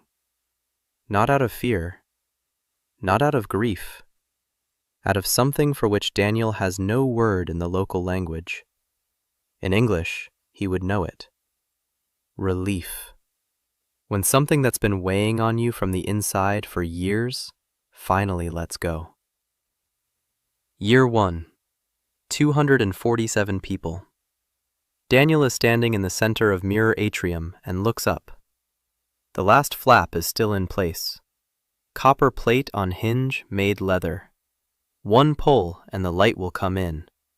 But he waits. The atrium was 3 months. 40 people. Every day. Central hall of the city. 5 tiers in high. 20 meters from the floor to the ceiling. The walls made brick. Arches on every level. Balconies, walkways, stairs. Everything converges here, like the spokes to a hub of a wheel. Mirror shaft at the top of another level. Not single mirror, 12, arranged in a spiral. Light enters through the opening onto surface of the ridge. It is reflected from the first mirror to the second, from the second to the third, in a spiral down, through every 5 levels. On each level, part of the light is lost into horizontal corridors through side reflectors. But the main flow goes downward, in center of the atrium, toward the floor. Where are the trays? 32 trays with tough substrate. In them, poppies. Red wild poppies. Seeds. I found a caravan driver whom Tarek had brought 4 months ago. The caravan driver was carrying a small bag of seeds sewn shut into the lining of a gift for my daughter, whom I seen 6 years. My daughter. The caravan has been looted. The caravan driver is alive. Seeds. Daniel took, with permission. He said that he would return with flowers. The caravan driver didn't believe it. Poppies grow 2 months. Daniel counted every day. He watered them himself, adjusted the lighting. I fertilized with a nutrient solution. Buds appeared a week ago, red dots on green stems. This morning, the first bloomed. Red petals, delicate as paper. Rida. Daniel looks at them, then at the damper, then on the clock. On at, he doesn't have. The sun at its zenith. He knows this because that a streak of def on the wall of the atrium stands straight, horizontally, set exactly. 4 weeks of tuning, degree by degree. Right now, Daniel is pulling the lever, the flap swings open, and the light falls. A pillar of golden light, 2 meters in diameter, cascades from a height of 20 meters into the center of the hall, right onto the poppies. The red petals burst into life, not with fire, with light, with color, as if someone had poured a bucket of liquid gold onto red silk. The atrium is silent. Then a sound, a child's cry, not fear, delight. A boy of about 4, born in a cave. He has never seen the sun as anything other than a scorching enemy from which they hide. He runs toward the pillar of light, falls into it, reaches out his hands, catches specks of dust. Golden dots dance between his fingers. He laughs. He laughs in a way that no adult in this world remembers as even possible. Other children run after him, 5, 8, 12. They jostle against the pillar of light. They roll around on the warm stone. They catch specks of dust. They pluck poppies and let them go immediately because the petals are too delicate, and that, too, is a miracle. The adults stand on the balconies. They look down. They are silent. A woman on the second tier buckles at the knees. She sits down on the floor and covers her face with her hands. The man next to her stands straight and doesn't move. Only his jaw is clenched so tightly that his jaw muscles are white. Layla stands off to the side, alone, blind. For her, light is just warmth on her face. She says, "Describe it to me." Daniel stands beside her. He describes it. The light falls downward, golden, warm. There are specks of dust in it. Children are running among the poppies. The poppies are red, like... He pauses. He doesn't know what to compare it to for a blind woman. Like blood? No, not like that. Like warmth. Red is the color of warmth. When you hold your palms over a fire and feel the heat on your skin, that's red. The poppies are red like warmth. And the boy, that first boy, he catches the light with his hands and laughs. Daniel's voice breaks on the word poppies. He falls silent. He rubs his face. Layla reaches out and places her hand on his shoulder. She says nothing. She knows words aren't needed. Downstairs, the children are playing in the light. The caravan driver, whose seeds are blooming on the floor, stands by the wall and looks at the poppies. Then he quietly goes to his room. Tarek finds him there an hour later. He's sitting on the floor, holding an empty pouch made from the lining of his robe. He isn't crying. He's just sitting there. Tarek sits down beside him. They sit in silence together. This is the day the underground city ceases to be a refuge and becomes a home. Daniel realizes this later. Not at the moment when the light fell on the poppies. Later, in the evening, when the shutter is closed and the atrium is dark and oil lamps are burning on the balconies and women are singing in the kitchen one level below. A song he's hearing for the first time. Not an old song, a new one. Someone composed it today, about the light that falls downward and the flowers that grow in the stone. Daniel sits on the 4th level balcony and listens. Yasmina is beside him. She came in silently. She sat down. They sit and listen. Yasmina says quietly, "You knew it would be like this." Daniel shakes his head. He didn't know. He just wanted light and flowers. For the mood. For his health. Vitamin D. Circadian rhythms. Psychological well-being. Engineering reasons. He didn't expect people to cry. Yasmina says, "You don't understand what you're doing. You think you're building a city. You're building faith. That's more dangerous." Daniel doesn't answer. He's thinking about something else. About the mercenary Tarek killed at the entrance 2 months ago. The first outsider to find them. A scout. Alone. He was searching for escaped slaves by following tracks in the sand. He found a ventilation shaft. He started digging. Tarek was waiting for him inside. Quietly. Quickly. The mercenary didn't have time to scream. Daniel dug the grave himself. At night. In the sand behind the ridge. He dug and thought. The mercenary had a medallion around his neck, with a name. Farid ibn Qasim. Farid ibn Qasim had eyes. Brown. Open. Dead. Daniel buried him and didn't sleep for 3 nights. Not out of fear, out of realization. There would be more. Mercenaries, scouts, soldiers. The world above knows something is happening. Slaves are disappearing. Rumors are spreading. Sooner or later, someone will come, and not alone. Daniel begins to build defenses, not walls, not gates, traps, engineering traps. The first entrance, the crevice in the rock through which he came on the first day. Daniel widens it, making it look like a natural passage. But just past the first turn, the ceiling rests on a single wedge-shaped stone. Remove the stone, and 3 metric tons of rock will come crashing down. It will block the passage. Forever. The lever for the stone is hidden in the wall. 1 person, 1 movement. The second entrance. Secret. South. Through a crevice. Daniel camouflages it from the outside. Rocks, sand, dry brush, invisible from 10 meters away. Ventilation shafts, 6 of them. Each is camouflaged at the top by a stone casing that blends into a natural ledge.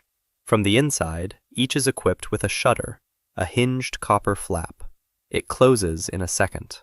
If anyone tries to pour water, fire, or blood into the shaft, the shutter seals off the shaft from the tunnels. Enough air for 4 hours. Then it needs to be opened. But 4 hours is time. Time to think. Time to decide. Time that saves lives. Daniel explains to Tariq, "We won't fight. We'll disappear. They'll come and find the rock, an empty rock. No entrances, no exits, no people, just the wind in the rocks." Tariq listens. He nods, but his hand rests on his knife. He's a soldier. A former slave, yes, but a soldier at heart. He wants to fight. Daniel shakes his head. "No, fighting is for when there's no choice. We have a choice.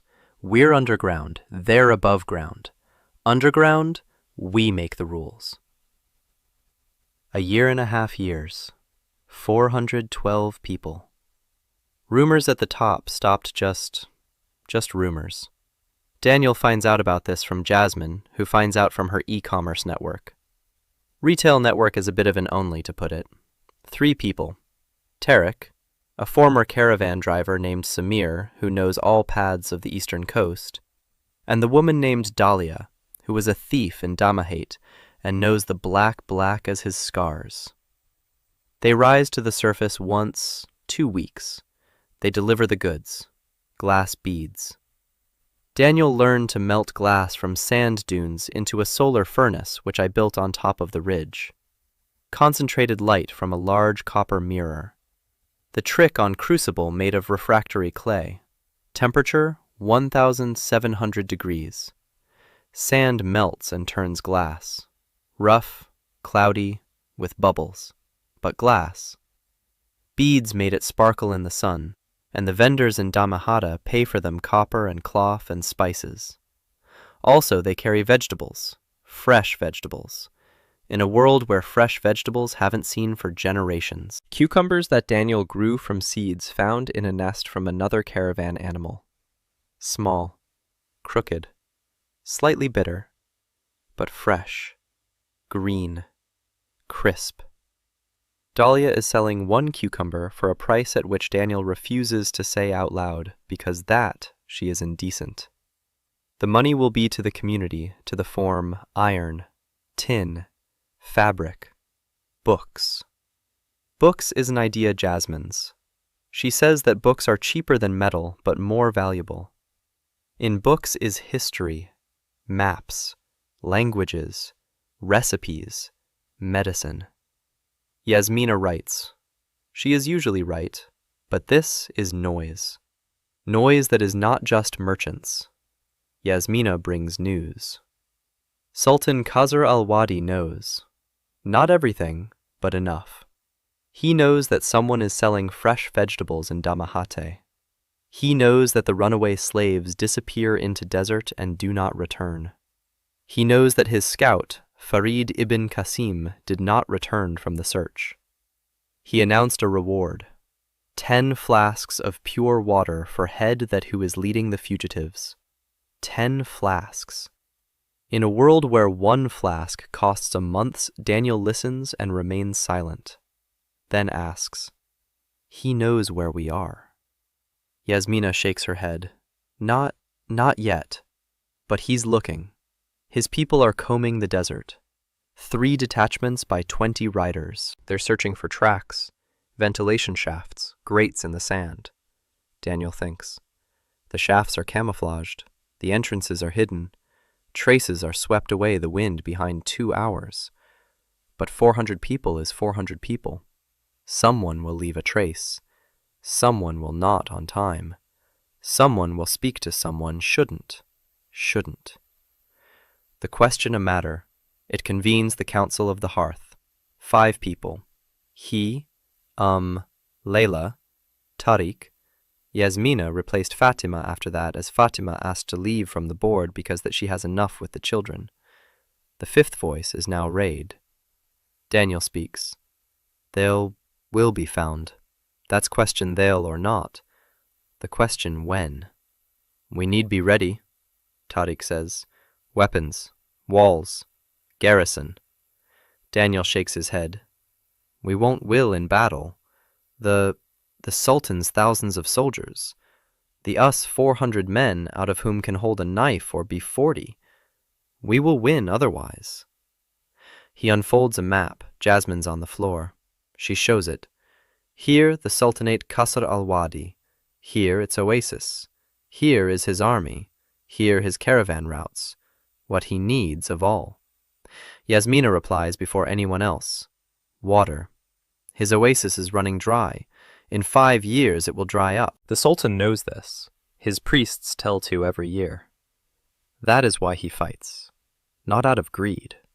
Out of fear. Daniel nods. Water. We control something what he doesn't. And will be. No. Because that we are stronger. It's that we know where it lies and how to her. 2. His priests are looking on surface. We work at depth. This is not an advantage. Is reality. He says about a plane, not defense, expansion. Subsidiary settlements, small, autonomous, in various parts of the desert. If they find one, the rest will continue, like a mushroom colony. Cut off one mushroom cluster alive. A new one. Layla listens. She speaks. For this requires people who you trust.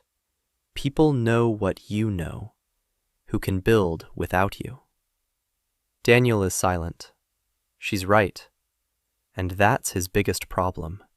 He's the only one who knows how to drill a well, how to build a ventilation system, how to make glass, how to grow food underground. Without him, the city will grind to a halt. With him, the city can't scale up. 1 pair of hands, 1 mind. He has to teach. School. Daniel opens a school on the 3rd level. A small room, a stone slate on the wall, chalk made from ground limestone. 5 students.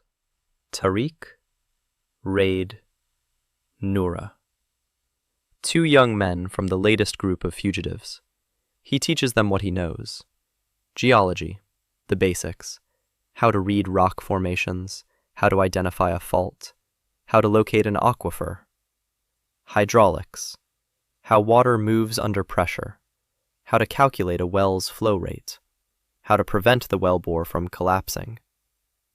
Construction, how to build an arch, how to calculate the load, how to make bricks that won't crack. Ventilation, convection, pressure, temperature. Daniel draws on the board and explains, slowly, patiently, in their language, which he now speaks almost fluently, with an accent, with mistakes, but clearly. Noura learns faster than anyone else. She's used to learning. The priestesses taught her to memorize ritual texts by heart.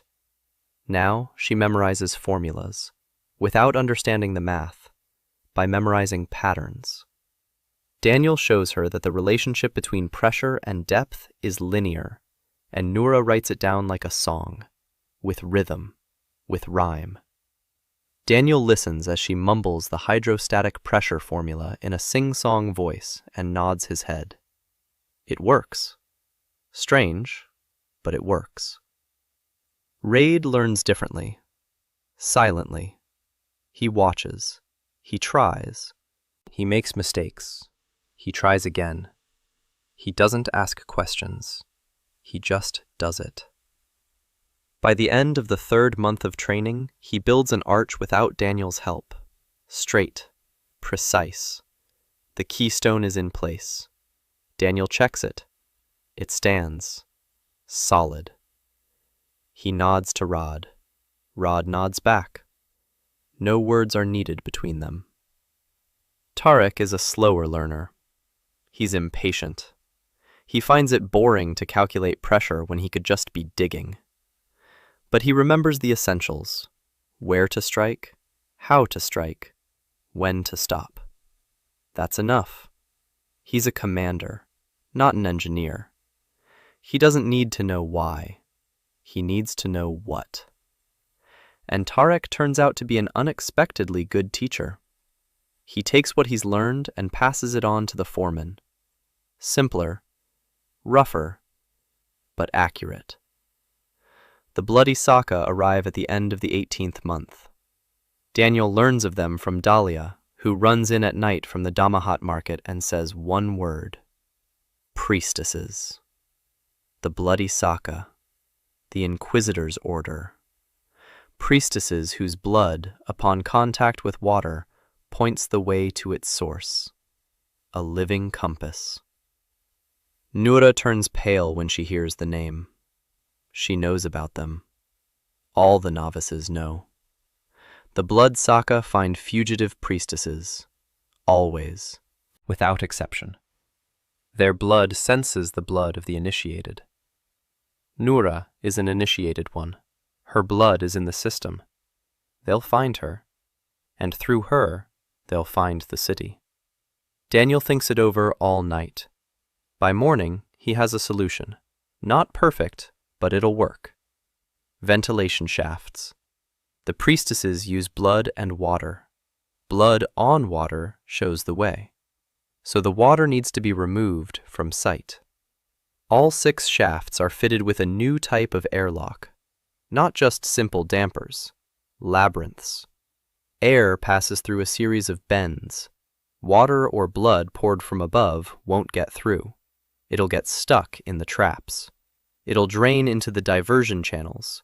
It won't touch the water below. Daniel builds a prototype in a day, without sleep. He tests it. He pours water from above. The water drains into a side channel, not a drop below. It works. He builds 6 such systems in a week. Raid helps. Tarek helps. The entire team works around the clock. The bloody Sakas arrive 10 days later, 3 priestesses in red robes. With them are 20 of the Sultan's soldiers. They walk through the desert. They stop. The senior priestess cuts her palm. Blood drips into a bowl of water. The blood spreads out. It points the way, toward the ridge. They walk on.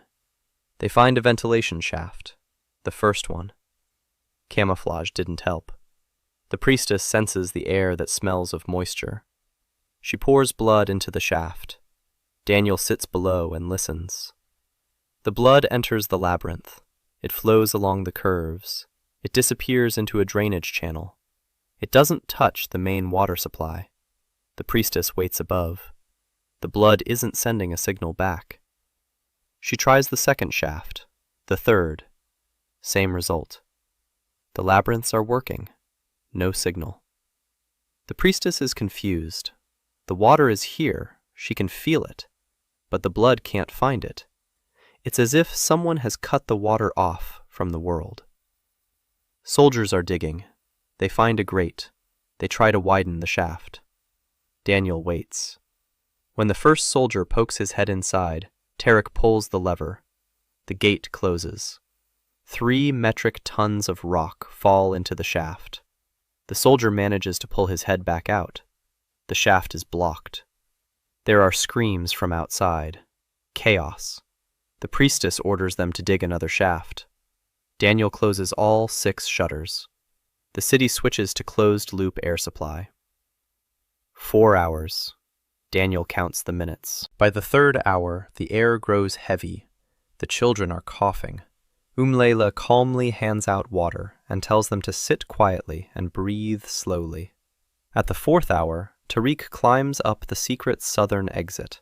He crawls through a crevice. He peeks out. The soldiers and priestesses are leaving, heading north, toward the caravan. Tariq returns. Daniel opens the shutters. Fresh air rushes in. People breathe. They cry. They laugh. Daniel sits down on the floor and closes his eyes. 4 hours. That was enough. This time, it was enough. Next time, it might not be. 22nd month. 790 people. Daniel stopped count himself. Yasmina. She, her. A list.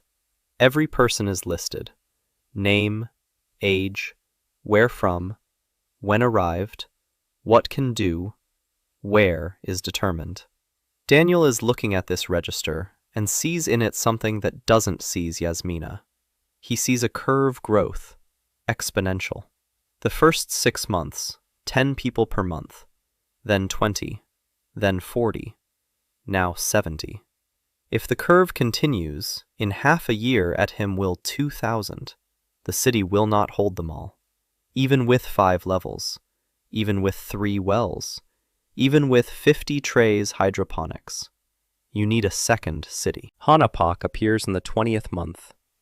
Daniel sends a reconnaissance mission to the north. 4 people at with a young driller named Zane, whom he trained personally. The task is simple.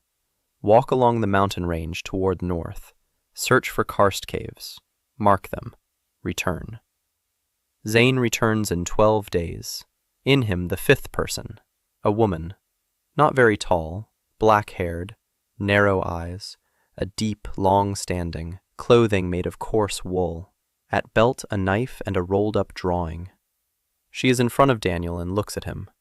For a long time. Then she speaks. In English, in a strong Korean accent, with pauses, as if is recalling language in which I used 15 years. You from there? Daniel is standing there. He moving. He isn't breathing. Then sits down on a stone bench. That's why, because knees don't hold me up. Hanapak sits down next to her. They remain silent. 1 hour. Fatima brings tea. Herbal, bitter, hot. They drink. They are silent. Then Daniel speaks. Houston, Texas, Hana says. Seoul, Gyeongnam. Pause. She says, 15 years. Daniel closes his eyes. 15 years old. She has been 15 years, alone. In a world where no one knows what the metro, coffee, the internet, mom. 15 years without a single person who understands what it's good you are when describing N or a traffic light or the taste of a cheeseburger. He opens his eyes. He asks, how? Hana explains, briefly, dryly, without emotion. An architecture student, 3rd year.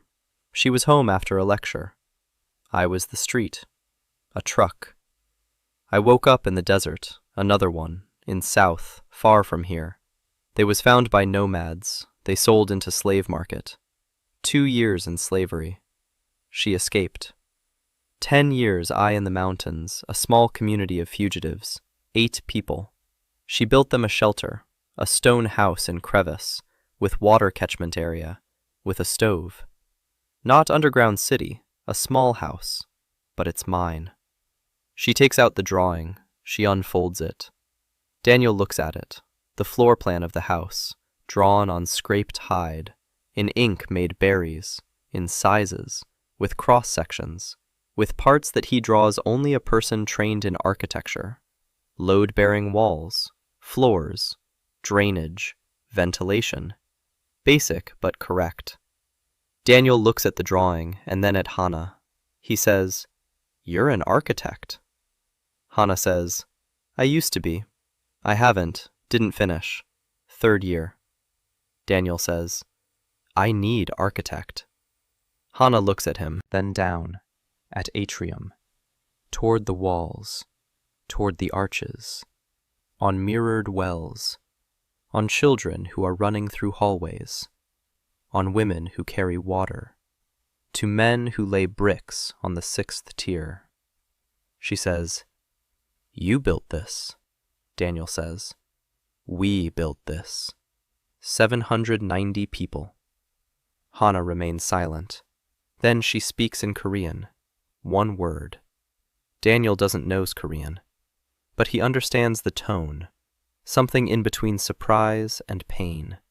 Like when you see home after a long absence, and you realize that he at the same time familiar and a stranger.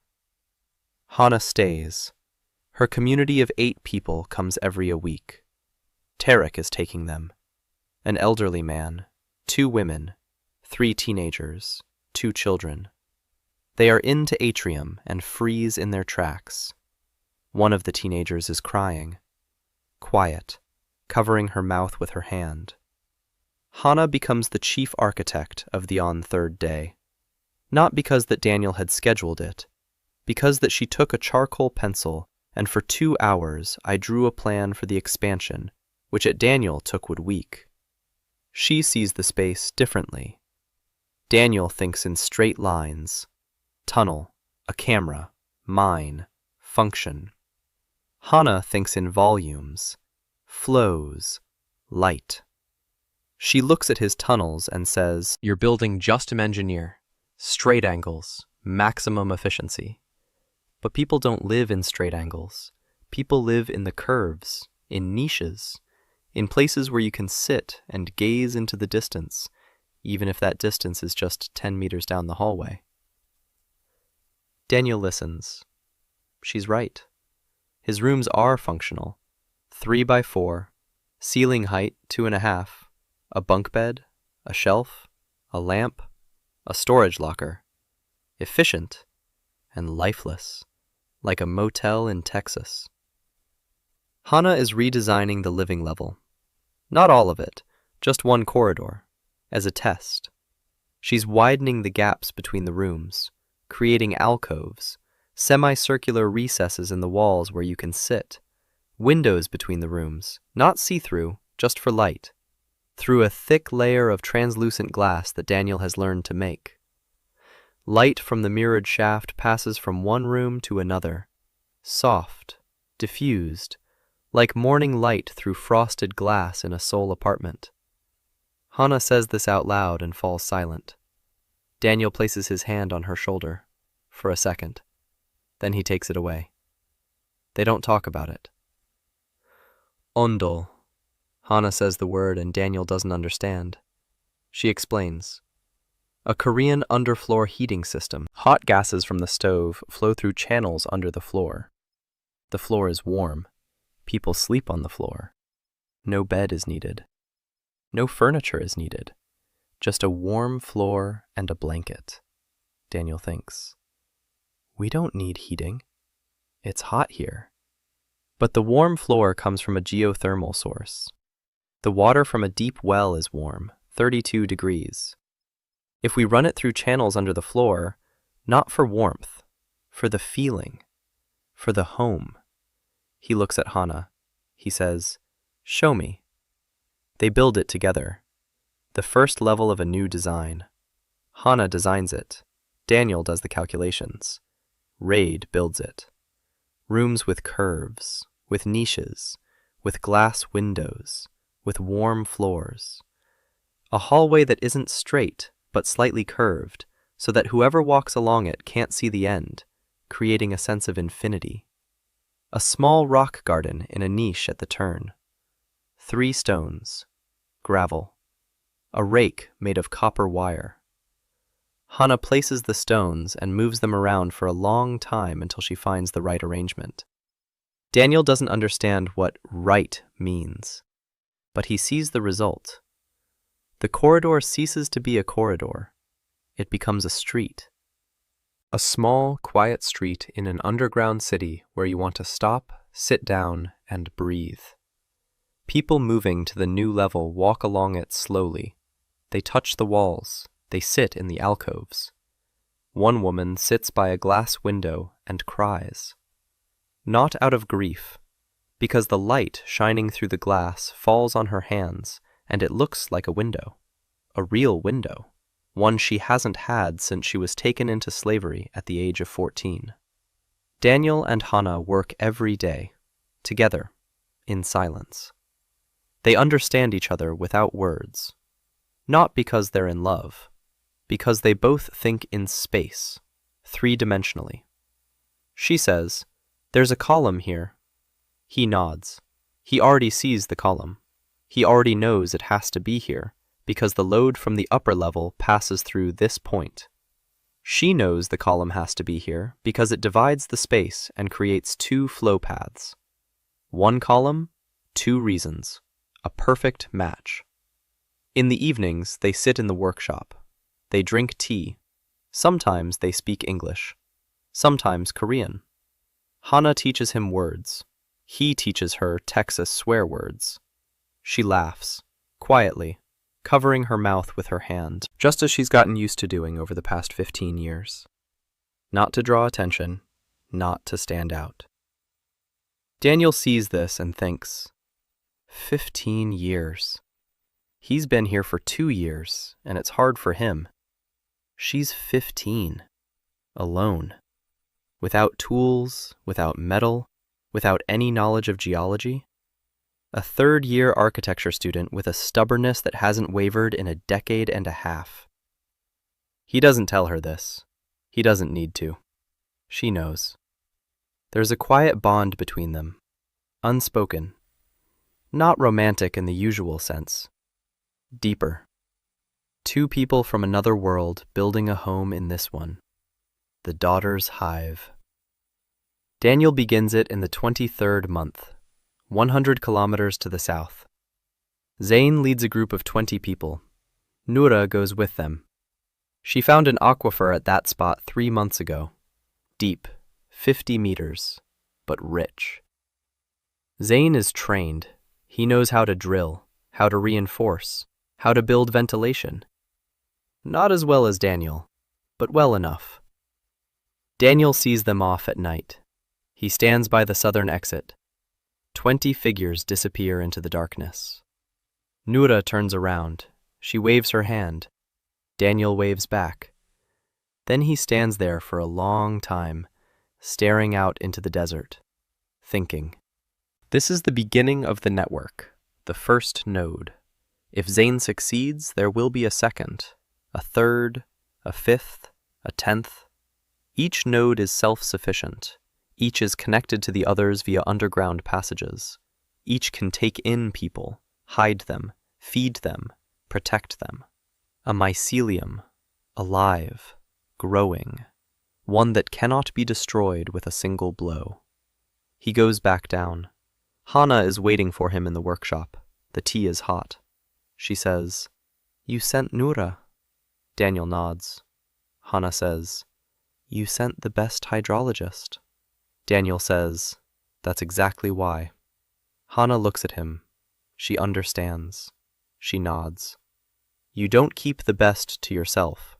You send the best where they're needed most. It's a principle, not a sacrifice. An engineering solution. They drink tea. They are silent. Downstairs in the dining hall, Yasmina explains the city's rules to a new group of fugitives. Her voice carries through the ventilation duct, clear, calm, confident. Daniel listens and thinks. A year ago she was a concubine who commanded with her master's voice. Now she commands with her own. What a difference. He closes his eyes. 4 hours of sleep. Then building. Always building. The 25th month. 860 people in the main city, 120 in the daughter hive. Zayn succeeded. The well is 52 meters deep. The water is clean. The first level is ready. Noura sent a messenger with a single word scratched onto a clay shard. It's leaking. Daniel holds the shard in his hands and smiles. Then he puts it in his pocket and goes downstairs, to the 3rd level, to the lab. He calls it a lab, though it's just a room with a stone table and a dozen rock samples laid out by number. Samples from the bottom of the deepest well, 180 meters. It took 3 months to drill. The drill bit was changed 4 times. In the last 30 meters, the rock changed. It became denser, darker, with a metallic sheen on the chips. Daniel examines sample number 14 in the light of the mirrored shaft. He turns it over, a bluish tint. The structure is layered, but not natural. The layers are too even, too uniform. Nature doesn't work that way. Nature is messy. Nature is imprecise. This is precise, as if someone had pressed the material layer by layer, controlling the thickness. Daniel sets the sample aside. He picks up the next one, number 15, from a depth of 190 meters. The drill bit got stuck here. It didn't break. It got stuck, as if it had entered soft metal and the metal had closed in around it. Tarek spent 4 hours pulling the drill bit out. When they pulled it out, there was a strip of foreign metal on the edge of the drill bit. Dark, smooth. Daniel tried to scratch it with a copper knife, a bronze tip, an iron chisel. Not a mark. He tried heating it in the furnace at maximum temperature. The strip didn't change color. It didn't melt. It didn't deform. It didn't even get hot.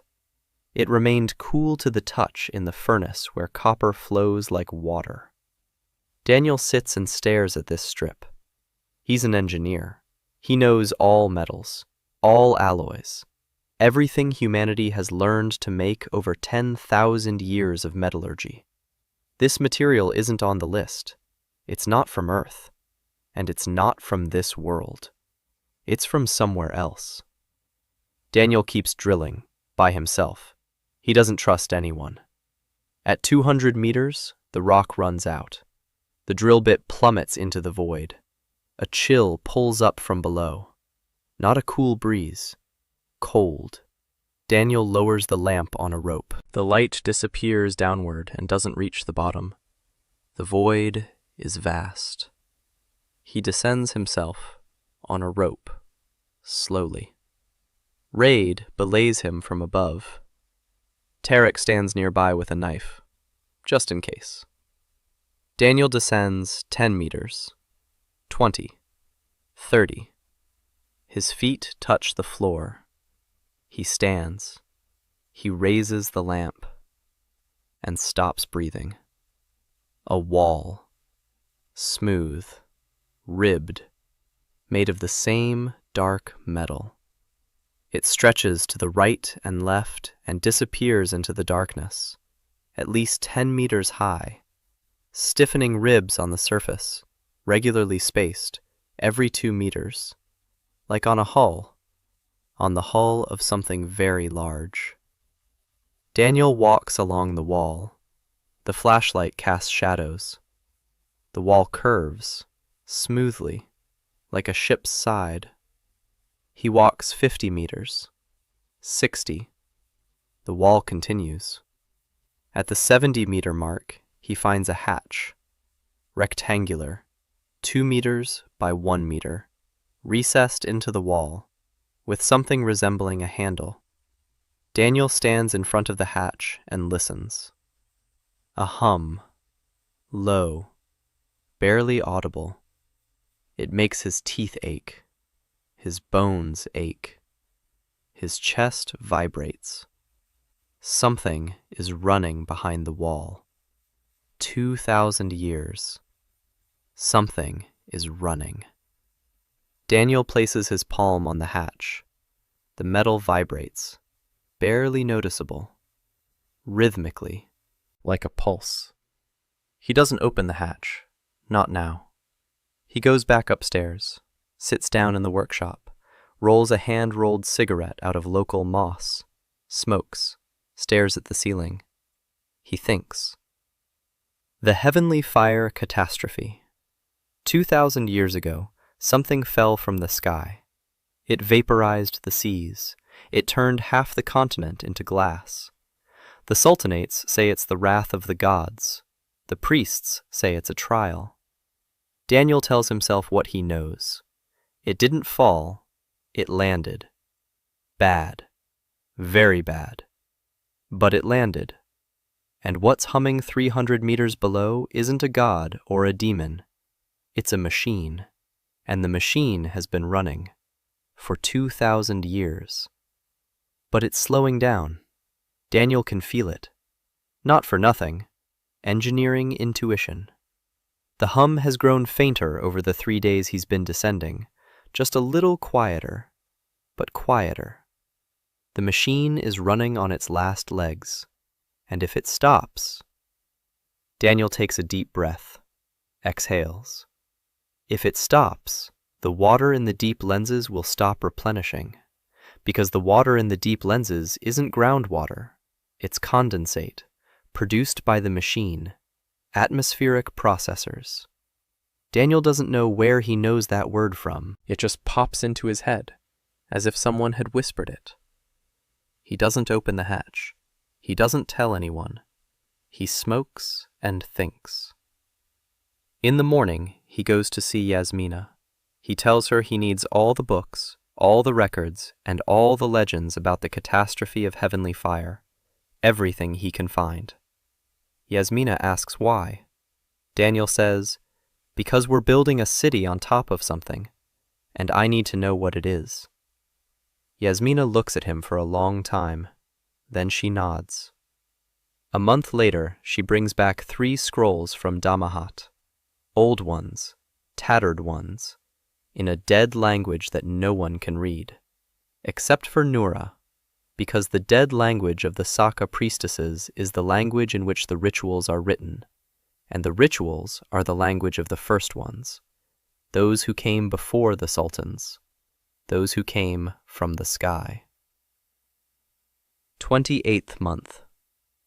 Mecho doesn't come alone, with her 14 people, former slaves from slave market Damahata. Dahlia bought them for glass and cucumbers. I didn't buy them. She stole them. With the first a fire from the crapetid at the gate, which set up by one of the saleswomen personally. Dahlia returned with a burn on left forearm, and a smile from which Tarek turned away, because that he could, at Mecho, 24 years. From the northern coastal state which was carved out 3 years ago, surgeon, a real one, not fooling around, not herbalist, a surgeon who knows anatomy, who knows how to cut and sew and stop bleed and apply set.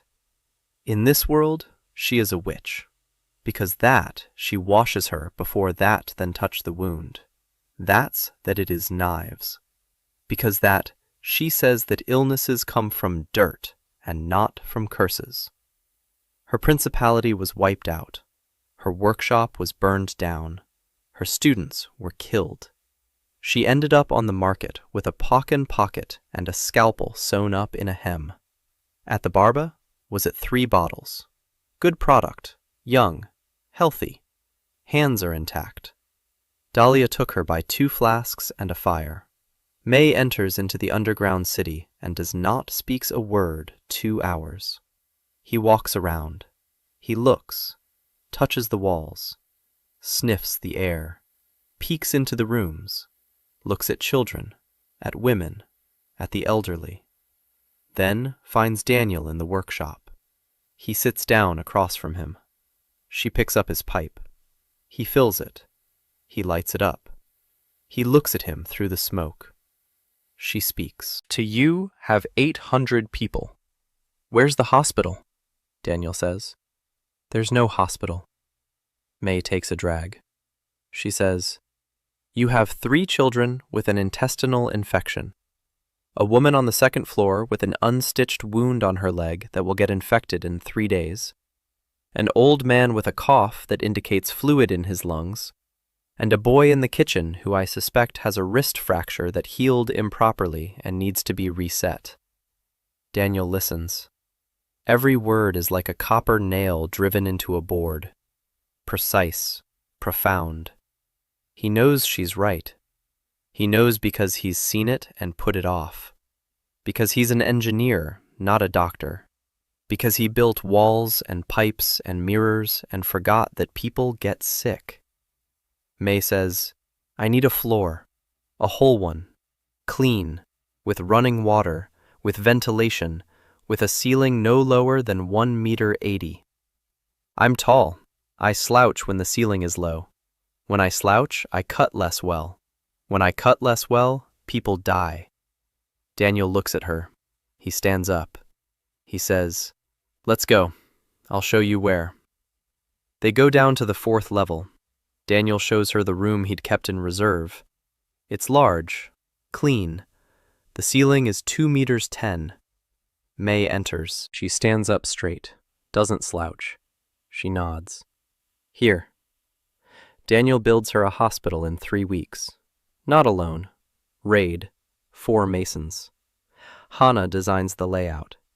May stands nearby and tells him what should go where. Operating room. Separate. With smooth walls of fired brick covered in plaster. White. Smooth.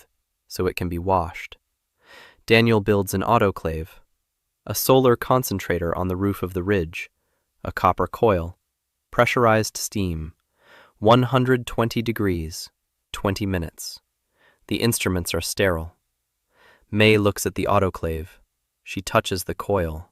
She says, how do you know what sterilization is? Daniel says, I designed cooling systems for data centers. An autoclave is just a steam boiler in reverse. May looks at him for a long time. Then she says, you're not from around here. Not a question, a statement. Daniel is silent. May takes a drag on her pipe. She says, I don't care where you're from. I need a 2nd set of scalpels. Daniel says, I need a tablet for the residents. May smirks, for the first time. They're sitting in the new hospital, silent. An hour. Then May stands up and walks over to the woman with the festering wound. She rinses it, cleans it, stitches it up. With copper needles that Rod made that morning.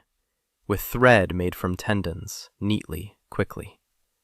The woman screams, then she falls silent. Then she cries. Not from pain, from relief. The first operation. A shard of an arrow lodged in the driller's body, stuck between his ribs. 3 months. The driller had been breathing through the pain. He thought it would stay that way. May cuts under the light of the mirrored shaft. Daniel set up an additional mirror that casts a narrow, focused beam directly onto the operating table. May works for 20 minutes. The shard comes out. The bleeding stops. The wound is sutured. The driller breathes. Deeply. For the first time in 3 months. May steps out into the tunnel. She sits down on the floor. She lights a cigarette. Her hands are shaking. Daniel sits down beside her.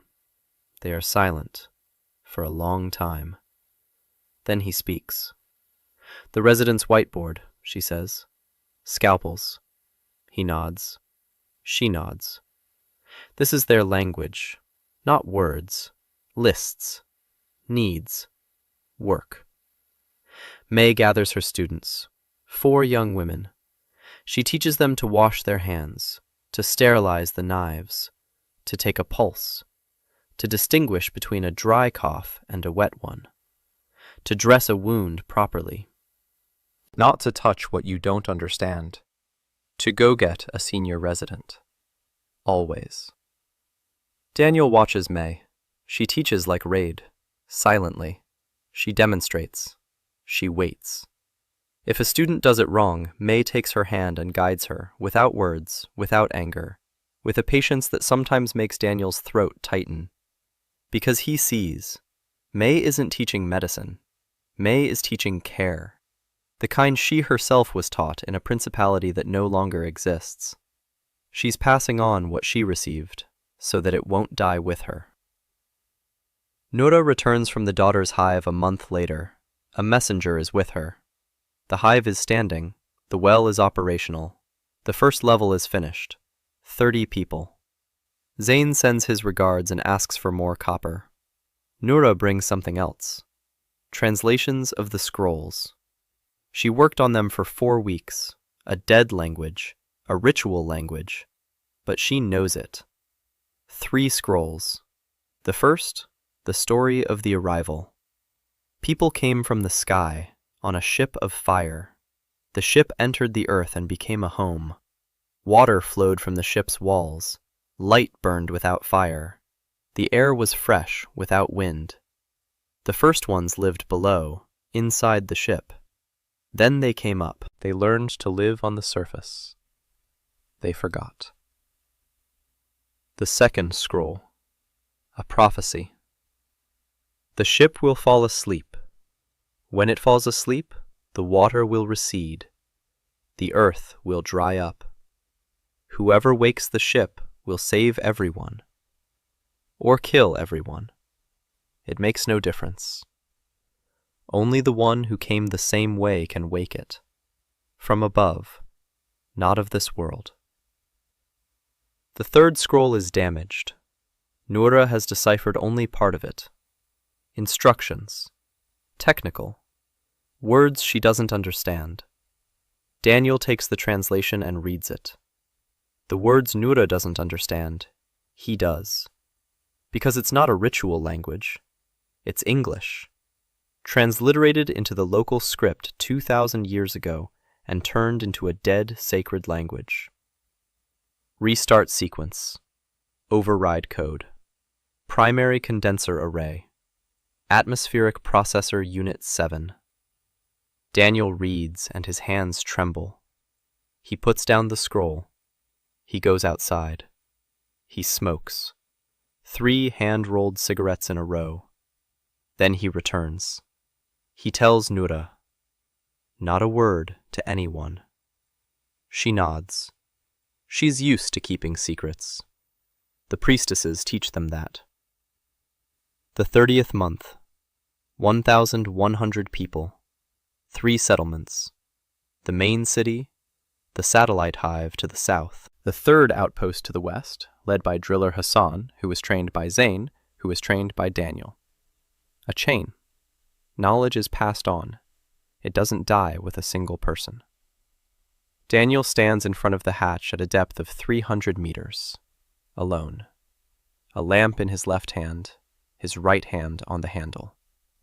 The rumble is stronger here. Not louder. Closer. As if you were standing inside a drum and someone were beating on it, very slowly. Once every 3 seconds. The vibration travels up through the soles of his feet. It travels up his legs, up his spine. His teeth ache. The back of his head throbs. Daniel pulls on the handle. The hatch won't budge. He pulls harder. Nothing. He examines the edges. He finds 4 spots where the metal is slightly recessed, like contact points. He places his fingers on all 4, at the same time. The hatch clicks, quietly, like a sigh, and it opens. It's dark inside, but not completely. Somewhere deep inside, a faint bluish glow, pulsating, in time with the hum. Daniel steps inside. A corridor. Low. 1.5 meters. He crouches. The walls are made of the same dark metal. Smooth. Warm to the touch. No. Not warm. Alive. Like skin. Daniel walks on 30 meters. 50. The corridor widens. The ceiling rises. Daniel straightens up. Before him is a hall. Round, 20 meters in diameter. The ceiling is domed, 10 meters high. In the center of the hall stands a column, made of the same metal, 3 meters in diameter, from floor to ceiling. It glows, blue, pulsating, and it hums. This is the source of the hum.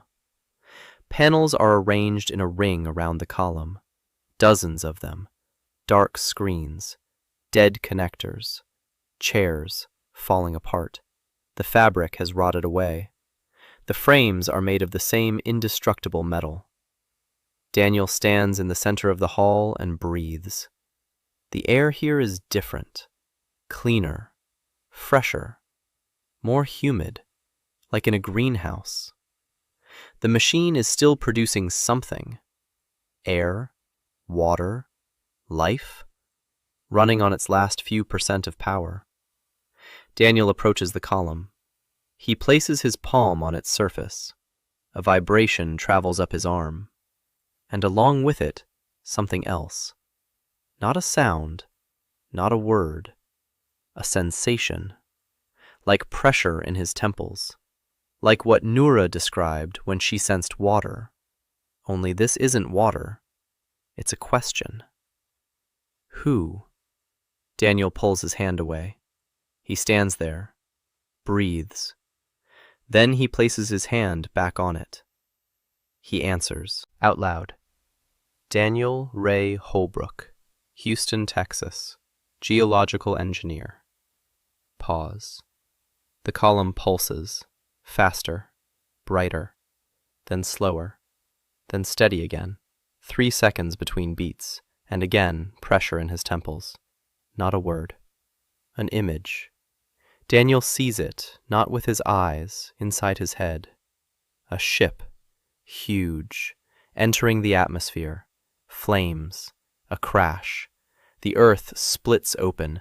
The oceans boil. The ship sinks a kilometer into the ground. Everything is burning. Then silence. Then the ship begins to function. Atmospheric processors, capacitors. Water rises through the rock's capillaries. Life returns. Slowly. Over centuries. People emerge from the ship. They forget. Generations pass. Language changes. Technology becomes ritual. Science becomes magic. The ship hums below. No one remembers it's there. Daniel pulls his hand away. He sits down on the floor. He sits there for a long time. Then he speaks aloud. How much is left? Pressure in his temples. Not a word. A number. Daniel doesn't understand the number system, but he understands the feeling. Not much. Very little. Years. Not decades. Maybe 5. Maybe 3. When the processors stop, the water in the deep lenses will stop being replenished. The upper horizons will dry up in 10 years. The middle ones in 20. The entire continent in a generation. Millions of people. Children. The elderly. Those above and those below. Everyone. Daniel sits on the floor of the command room of a dead starship and thinks. He's an engineer. He fixes things. That's what he does. He fixed wells in the Sahel, oil wells in Texas, cooling systems in Arizona. He can fix this. Maybe. If he figures out how it works. If he finds what's broken. If there's enough time. He stands up, begins his inspection, systematically, just as he was taught. A walkthrough, a visual inspection. every panel, every connection, every seam.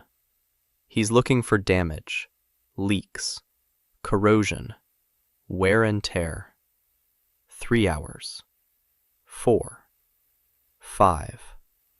He finds it. Not a breakdown, a clog.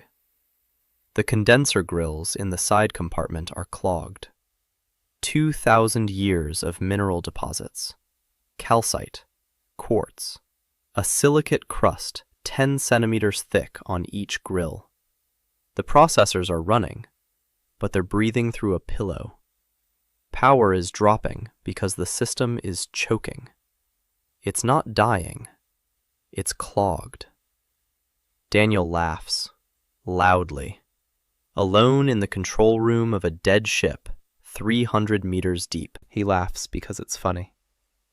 2,000 years. An entire world on the brink of destruction. Priests are praying, sultans are waging war, people are dying of thirst. And the problem is that no one has cleaned the filters in 2,000 years. He stops laughing. He picks up a chisel.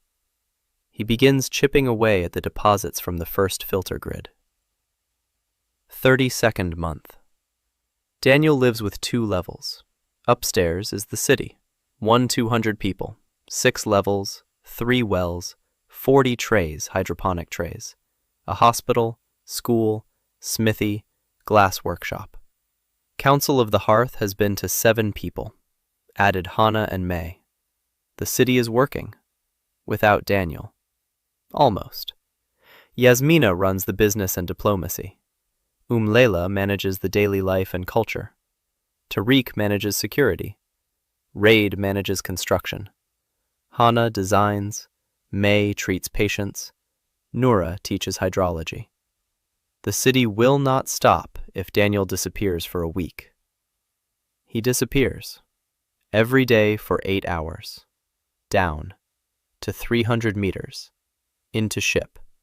He cleans the grates. Alone. With a chisel and a hammer. I chisel away calcite centimeter by centimeter. It's hard. 2020. Each 2 meters per meter. 10 centimeters of sediment. 4 cubic meters of rock which need to chisel by hand from surface that does scratches with iron. The deposits flake off. Metal under them is absent. Daniel is working with a chisel along the border between deposits and the metal. Slowly. Exactly, like a surgeon may assess wood. The first grid is after 5 days. Daniel is in front of her and sees. The grill is not just a net, it's structure with microscopic holes. Thousands, millions. Through them, air. The machine sucks in dry, hot air from the surface through cracks into the rock, drives through capacitors, removes moisture. Moisture is removed into the underground lenses. Dry, cold air flows back out. A detail that Daniel notices and from which he makes hairs on his poll. The car doesn't just condenses, it synthesizes. Water of water from hydrogen and oxygen in the atmosphere. It doesn't collect moisture, it creates water from the air. A technology that doesn't exist on Earth, let alone in this world. And it's been running for 2,000 years on a self-sustaining power source that Daniel can't even identify. He cleans the second grill, the third. By the 10th grate, he notices a difference. The hum has grown slightly louder, slightly faster. 2.5 seconds between beats instead of 3. The machine is breathing easier. Its power is increasing. Daniel continues. The 14th grate. The 18th. His hands are covered in blood. His calluses have burst. New calluses over the old ones. He keeps working. Up above, the world isn't waiting. Yasmina brings news. Sultan Jabir ibn Rashid Qasr al-Wadi has declared a campaign. Not a hunt, a campaign. A holy war against the demon of the depths.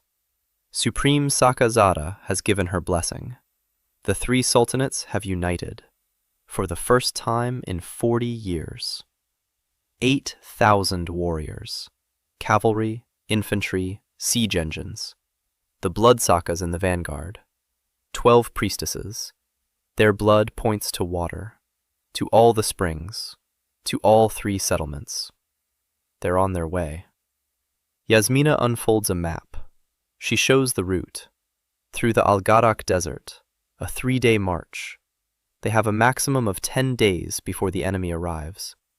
Daniel steps out of the ship. 20 of the 24 grills are clear. 4 remain. 2 days of work. He calls a council meeting. 7 people. The meeting room on the 3rd level. Light from the shaft falls on Yasmina's map. Daniel speaks. We have 10 days, 8,000 warriors. We won't fight. Tariq clenches his fist. Daniel shakes his head. No, listen. He's talking about a plan, not a battle plan, an engineer's plan. The army is marching through the Al-Gharak desert, 3 days without water. Their supplies consist of a caravan carrying water flasks, limited. The Sultan is counting on a quick victory. Find, break through, destroy, return. Daniel proposes something else, not the destruction of the army, absorption. He says, we know the route. We know where they're going. Along the route, there are 16 points where the aquifer comes close to the surface. In 10 days, we can drill a dry well at each point disguised as a well. Next to each well, a bunker, an underground chamber for 50 people, with water, with food, with May's students, and with an offer. The council is silent. Then Hannah speaks. You want them to fail. Daniel nods. Not into a trap, into a choice. The army marches through the desert. Thirst. Heat. On the 3rd day they find the wells, a natural reaction, to go down, to drink. Down below, there's water, food, coolness. And a man who says, you can stay, or leave. The choice is yours. No one's holding you back. Yasmina says, 8,000 warriors won't choose to stay. Daniel says, no, not all of them, but some. Those who have families back home they can't feed. Those whose oasis has dried up. Those who are tired of fighting for water that's never enough anyway. 1 in 10. 1 in 5. It doesn't matter. What matters is that they'll see, that there's another option, that life doesn't have to be this way, that there can be enough water for everyone. Layla says, and the Sultan? Daniel says, the Sultan will get an offer too. In person. The council remains silent. Then Tariq speaks. 10 days? 16 wells? It's impossible. Daniel says what he's always said. Give me a week. They get to work. Everyone. Every single one. 1,200 people. The drilling crews go out at night. 4 crews of 10 people each with a drilling rig, with a supply of drill bits, with retaining rings, with the bunker blueprint. Noura goes with the first crew. She marks the spots. Here, 12 meters. Here, 8. Here, 15. Exactly. Quickly. The crews drill around the clock. Zayn leads the second crew. Hassan leads the third. Layla leads the fourth. Red-haired, freckled. Layla's granddaughter, 19 years old, foreman of the drillers, stronger than half the men on her team. She yells at them in 3 languages. They obey her, because she is the daughter of the first clan, the firstborn free, and because she can drive a fastening ring into place with 3 blows where others take 10. Daniel trusts her with the 4th crew and doesn't check up on her, not because he doesn't want to, because he doesn't have time. He goes down into the ship, the 21st grid, the 22nd, 23rd. His hands can't feel the chisel. blood on the handle. He works. On the 9th day, the 24th grid is clear. Daniel stands before it and listens. A hum. Faster. Louder. 1.5 seconds between blows. The machine is breathing deeply. Power is returning. He places his hand on the column, pressure in his temples. An image. Numbers he doesn't understand but senses. An upward curve. Power is rising. Condensation resumes in full force. Water will flow. Not in years, in months. The deep lenses will begin to fill. The middle horizons will rise. In 10 years. In 20. In 50. The oases will stop drying up. Maybe in a century the rivers will return. Maybe in a millennium the seas. Daniel sits on the floor and cries. He isn't crying out of joy. He's crying out of exhaustion, out of relief. Because for 2,000 years, no one had cleaned the filters, and he cleaned them with a chisel, by hand. Because you can't trust these rookies with anything. He laughs through his tears, wipes his face, stands up, goes upstairs. 24 hours until the army arrives. Everything is ready. The army enters into the desert Al-Gharak at dawn. 8,000 men. The cavalry in the lead, infantry behind them. The supply train with water in the middle. Banners of the sultanates. Red and gold Kasar al-Wadi. Blue Damahata. White Mishtaraka. Ahead of all, on a raven-colored horse, Sultan Jabir ibn Rashid. 47 years, beard with gray streaks, eyes are clear. Next to Supreme Saka Zara in red clothes. Her palms are bandaged. Blood is oozing through the fabric. It cuts her hands every 2 hours and drops blood into a bowl with water. The blood indicates toward south, toward Black Ridge. They are walking. First day. Heat. Sand. Wind. The soldiers are drinking from canteens. The canteens are heavy in the morning. Light by evening. Second day.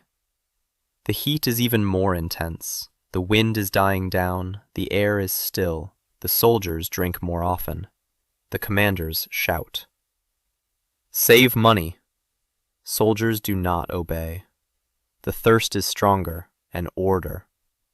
By evening of the second day, 3 10 camels have been lying there. They get up. They are left behind. Thee lightens the load. The third day, the ground begins to sing, a low rumble from nowhere, from beneath the sand, from thin air, from everywhere and nowhere. The soldiers look around. Some pray. The rumble grows louder, rhythmic, 1.5 seconds between beats. Heartbeat of the earth. This machine. 300 meters down. The capacitors are at full capacity for the first time in century. The rock resonates. The entire continent listens. Zara stops her horse. Her blood in veins is boiling, not from the heat, because of something else. Water around the blood is swirling, quickly, like a whirlpool. The direction changes every second. Water is everywhere, everywhere, beneath them, all around them. Zakra doesn't understand. Her gift showed one direction. Now it points. That's all. It's at where the world has become water. Jabir is riding forward, alone. He pulls away from the column. The horse is getting nervous. It twitches its ears. Jabir calms him, his voice. Even. Calm. He isn't afraid. He's Sultan. Sultans do not afraid. They decide. Before them from the sand rises a platform slowly, silently. a circle of smooth stone 10 meters in diameter. On it stands a person, in plain linen shirt, without weapons, his hands covered calluses, skin sunburned and tanned at the same time. Face is calm. In her right hand, a flask. Next to him, 3 women. Yasmina in a turban the color of sand. Jabir recognizes her, his former concubine, the one who ran away, the one he was looking for 2 years. It is standing straight. Her chin is raised. She looks down his eyes. Behind her, Hana with a sketchpad drawings, and Noura with a bowl of water in her hands. Behind, a platform opens the shaft from which the A smell. Moisture, greenery, a wet stone, the scent of life from beneath the earth. Jabir stops his at 10 meters. He looks. He is silent. Daniel speaks, in the language of the sultanates, clear, without accent. 2.5 years he taught this language. He says, "Your Majesty, I know where your water. I know how years your oasis left until it dries up. I don't want your throne. I want for your people to live. Drink." He holds out the flask. Jabir doesn't move. He looks at Daniel, then at Jasmine, then to the mine for their backs. Then he turns around. His army, 8,000 men. His chapped, eyes red from sand, exhausted, thirsty. They came to kill the demon. Before them stands a man with water. Jabir turns back. He opens his mouth, closes it. Zakra pulls up to him. She says quietly, but Daniel hears. "It's a trap," Daniel says. "Your priestess can check the water with her blood. The water is clean.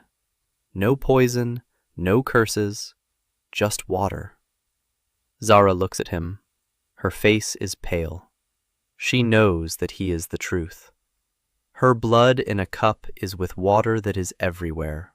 The whole world is screaming to him that there's water. Clear, vast, endless.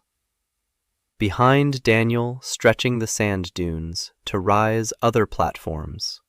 1, 3, 10, 20, 50, 100. On each there is a person, in plain clothing, without weapons, with a flask in hand. Men, women, teens, on shoulders of many a stigma. A drop. Former slaves, standing straight ahead.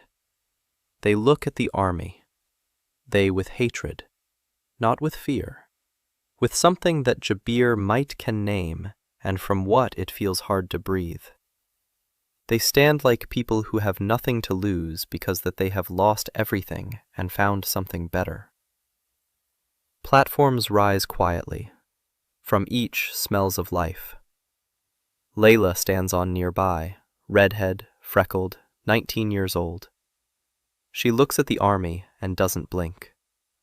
Behind her, a driller's hammer. Not weapon, a tool. Soldiers in the first ranks are looking. They exchange glances. One lowers his spear. Another. The third. Not because that they're afraid, because that there them stand women and teenagers with water, and a spear suddenly seems out of place. Silly, like a knife at a wedding. Jabir looks at Daniel. He says, "Who are you?" Daniel replies, "An engineer," Jabir says. "What do you want?" Daniel says. "Show you house." He holds out the flask again. Jabir remains silent. 1 second, 2, 5. Then he dismounts, slowly, with difficulty, as if weighs 3 times more than in the morning. It's to Daniel. He takes the flask, drinks. For a long time, water flows down his beard. He doesn't wipe it off. Then he lowers the flask. He looks at Daniel. He speaks quietly. My son. He's 7. His mother died of fever. My oasis will dry up in 4 years. I declared war because I didn't know what to do. Daniel is silent. Then he speaks. Bring my son. We'll find a place. Jabir closes his eyes. He opens them. In them, something that wasn't was a minute ago. Not weakness, not resignation. Fatigue. Real. Deep. The weariness of a person who 20 years held the world on shoulders and to whom was told that it was put it on the ground. The platform begins to descend, slowly. Jabir, his horse, his first vizier who ran up and jumped into the very second. Down, into golden light coming from below, in the scent of damp earth and greenery and flowers. Daniel is standing beside her. Yasmina is standing next to Hana. Noura. The platform goes down and above them closes in sand. Up above, 8,000 soldiers stand in the desert, gazing at the spot where their sultan once stood. Silence. Then one soldier lowers his spear. He thrusts it into the sand. He walks toward the nearest platform. A woman standing there hands him a flask. He drinks. Another soldier follows him. A third, a 5th, the 20th, the 100th. Not all of them, not all at once, but enough. Zara stands on her horse and watches. The blood in her bowl has stopped boiling. It has grown warm, calm, like water in a bowl that has found its balance. Zara looks at her hands, cut, scarred. A whole life of scars for the sake of blood, for the sake of ritual, for the sake of searching for water that could have simply been reached. She closes her eyes. She dismounts from her horse. She removes the red veil. She folds it. She lays it on the sand. She walks toward the platform. Below, Daniel is leading Jabir through the corridors, past the living quarters, past the hydroponics, past May's hospital, past Raid's workshops, past the kitchens where women prepare meals for 1,000 people, past the school where children learn the alphabet with chalk on stone slates, past the mirror atrium where a pillar of golden light falls on trays of poppies and children's laughter echoes off the walls of 5 tiers. Jabir walks in silence. His vizier walks in silence. The horse walks, its hooves clattering on the brick floor, the only sound. Daniel leads them to the lower tier. The Temple of Water. A small room, a bowl. A drop falls into it once a minute. A sound. Quiet, clear, like the toll of a small bell. Jabir stands before the bowl. He watches the drop. He waits. The drop falls. He closes his eyes. Daniel leaves. He leaves him alone. He goes up to the 3rd level, the workshop. Hana is waiting. The tea is hot. May is smoking by the wall. Yasmina is sitting on a bench, looking at a map. Layla is standing by the hearth. Layla is leaning against the wall, twirling a hammer in her hands. Noura is sitting on the floor, rereading the scrolls. Tariq is standing by the door. His hand rests on a knife, out of habit. Daniel enters. He sits down. He takes some tea. He drinks. He is silent. Then he speaks. He stayed at the temple, alone. Layla nods. She says, "Let him sit." He needs to. Daniel drinks his tea. He closes his eyes. He listens to the city.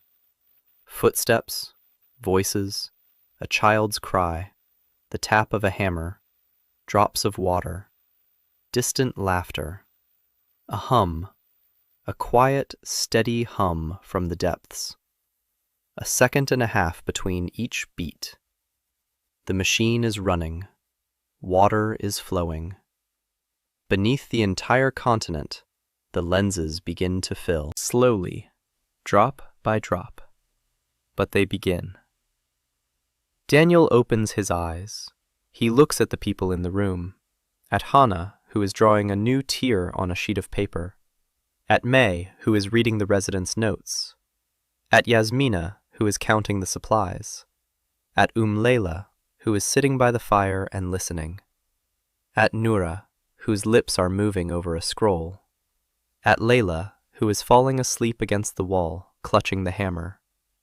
At Tariq, who has finally taken his hand off the knife and sat down. He's thinking. He wanted to build a shelter. He built a city. He wanted to save 15 people. He saved 1,000. He wanted to fix the filters. He fixed the world. Maybe. Maybe not the whole world. Maybe just the beginning. But the beginning has been laid. He's thinking about Mark, the intern in Oman whom he never taught to read log data. His last thought before death. Ridiculous. Silly. Now he's teaching 300 people to read rock formations, drill wells, build arches, and grow food underground. Mark would have appreciated that. He thinks about the machine down below, about the navigation AI that yanked him out of the moment of death and dumped him in the sand. That couldn't explain, couldn't guide, could only toss him out and hope. The hope paid off. An engineer from Houston cleaned the filters, with a chisel, by hand, because you can't trust these rookies with anything. He smirks. He finishes his tea, gets up, goes to the workshop, picks up a copper nail, walks over to the wall, next to the city plan, next to the tier blueprints, next to Yasmina's map. He writes, slowly, in English, words that only Hannah will read, and maybe, in 1,000 years, someone else. Someone who will come the same way, from above, clean the filters once every 500 years. Don't forget. D. Holbrook, engineer. He hammers in the nail. He leaves. He heads toward the south exit. Night. 2 moons, a big red one, a small white one. Strange stars. The air has cooled. Warmth rises from beneath his feet, from the depths, where the machine is running, where water is born, where 1,200 people sleep safely in the city he built from clay and copper and urine and the knowledge crammed into his head over 34 years of life, which ended in a pit beneath Muscat. Beyond the horizon lies the desert, endless, dry. For now dry, but he hears a hum, steady, calm. The hum of the machine that creates water. That will continue to create it for thousands of years to come, unless someone forgets to clean the filters. Daniel stands on the threshold between earth and sky, between what was and what will be. The wind ruffles his hair. He thinks. Tomorrow he needs to finish building the 7th tier, and show Jabir the hydroponics, and send a crew to the 4th node of the network, and check how Layla secured the eastern tunnel, and fix the mirror on the 2nd tier that shifted after yesterday's wind, and write to Zayn that the filters are working and the water will flow, and tell Layla that we'll need a name soon, for the new tier, for the new child who will be born there. The list is long. The list is always long. Daniel smiles. He turns around.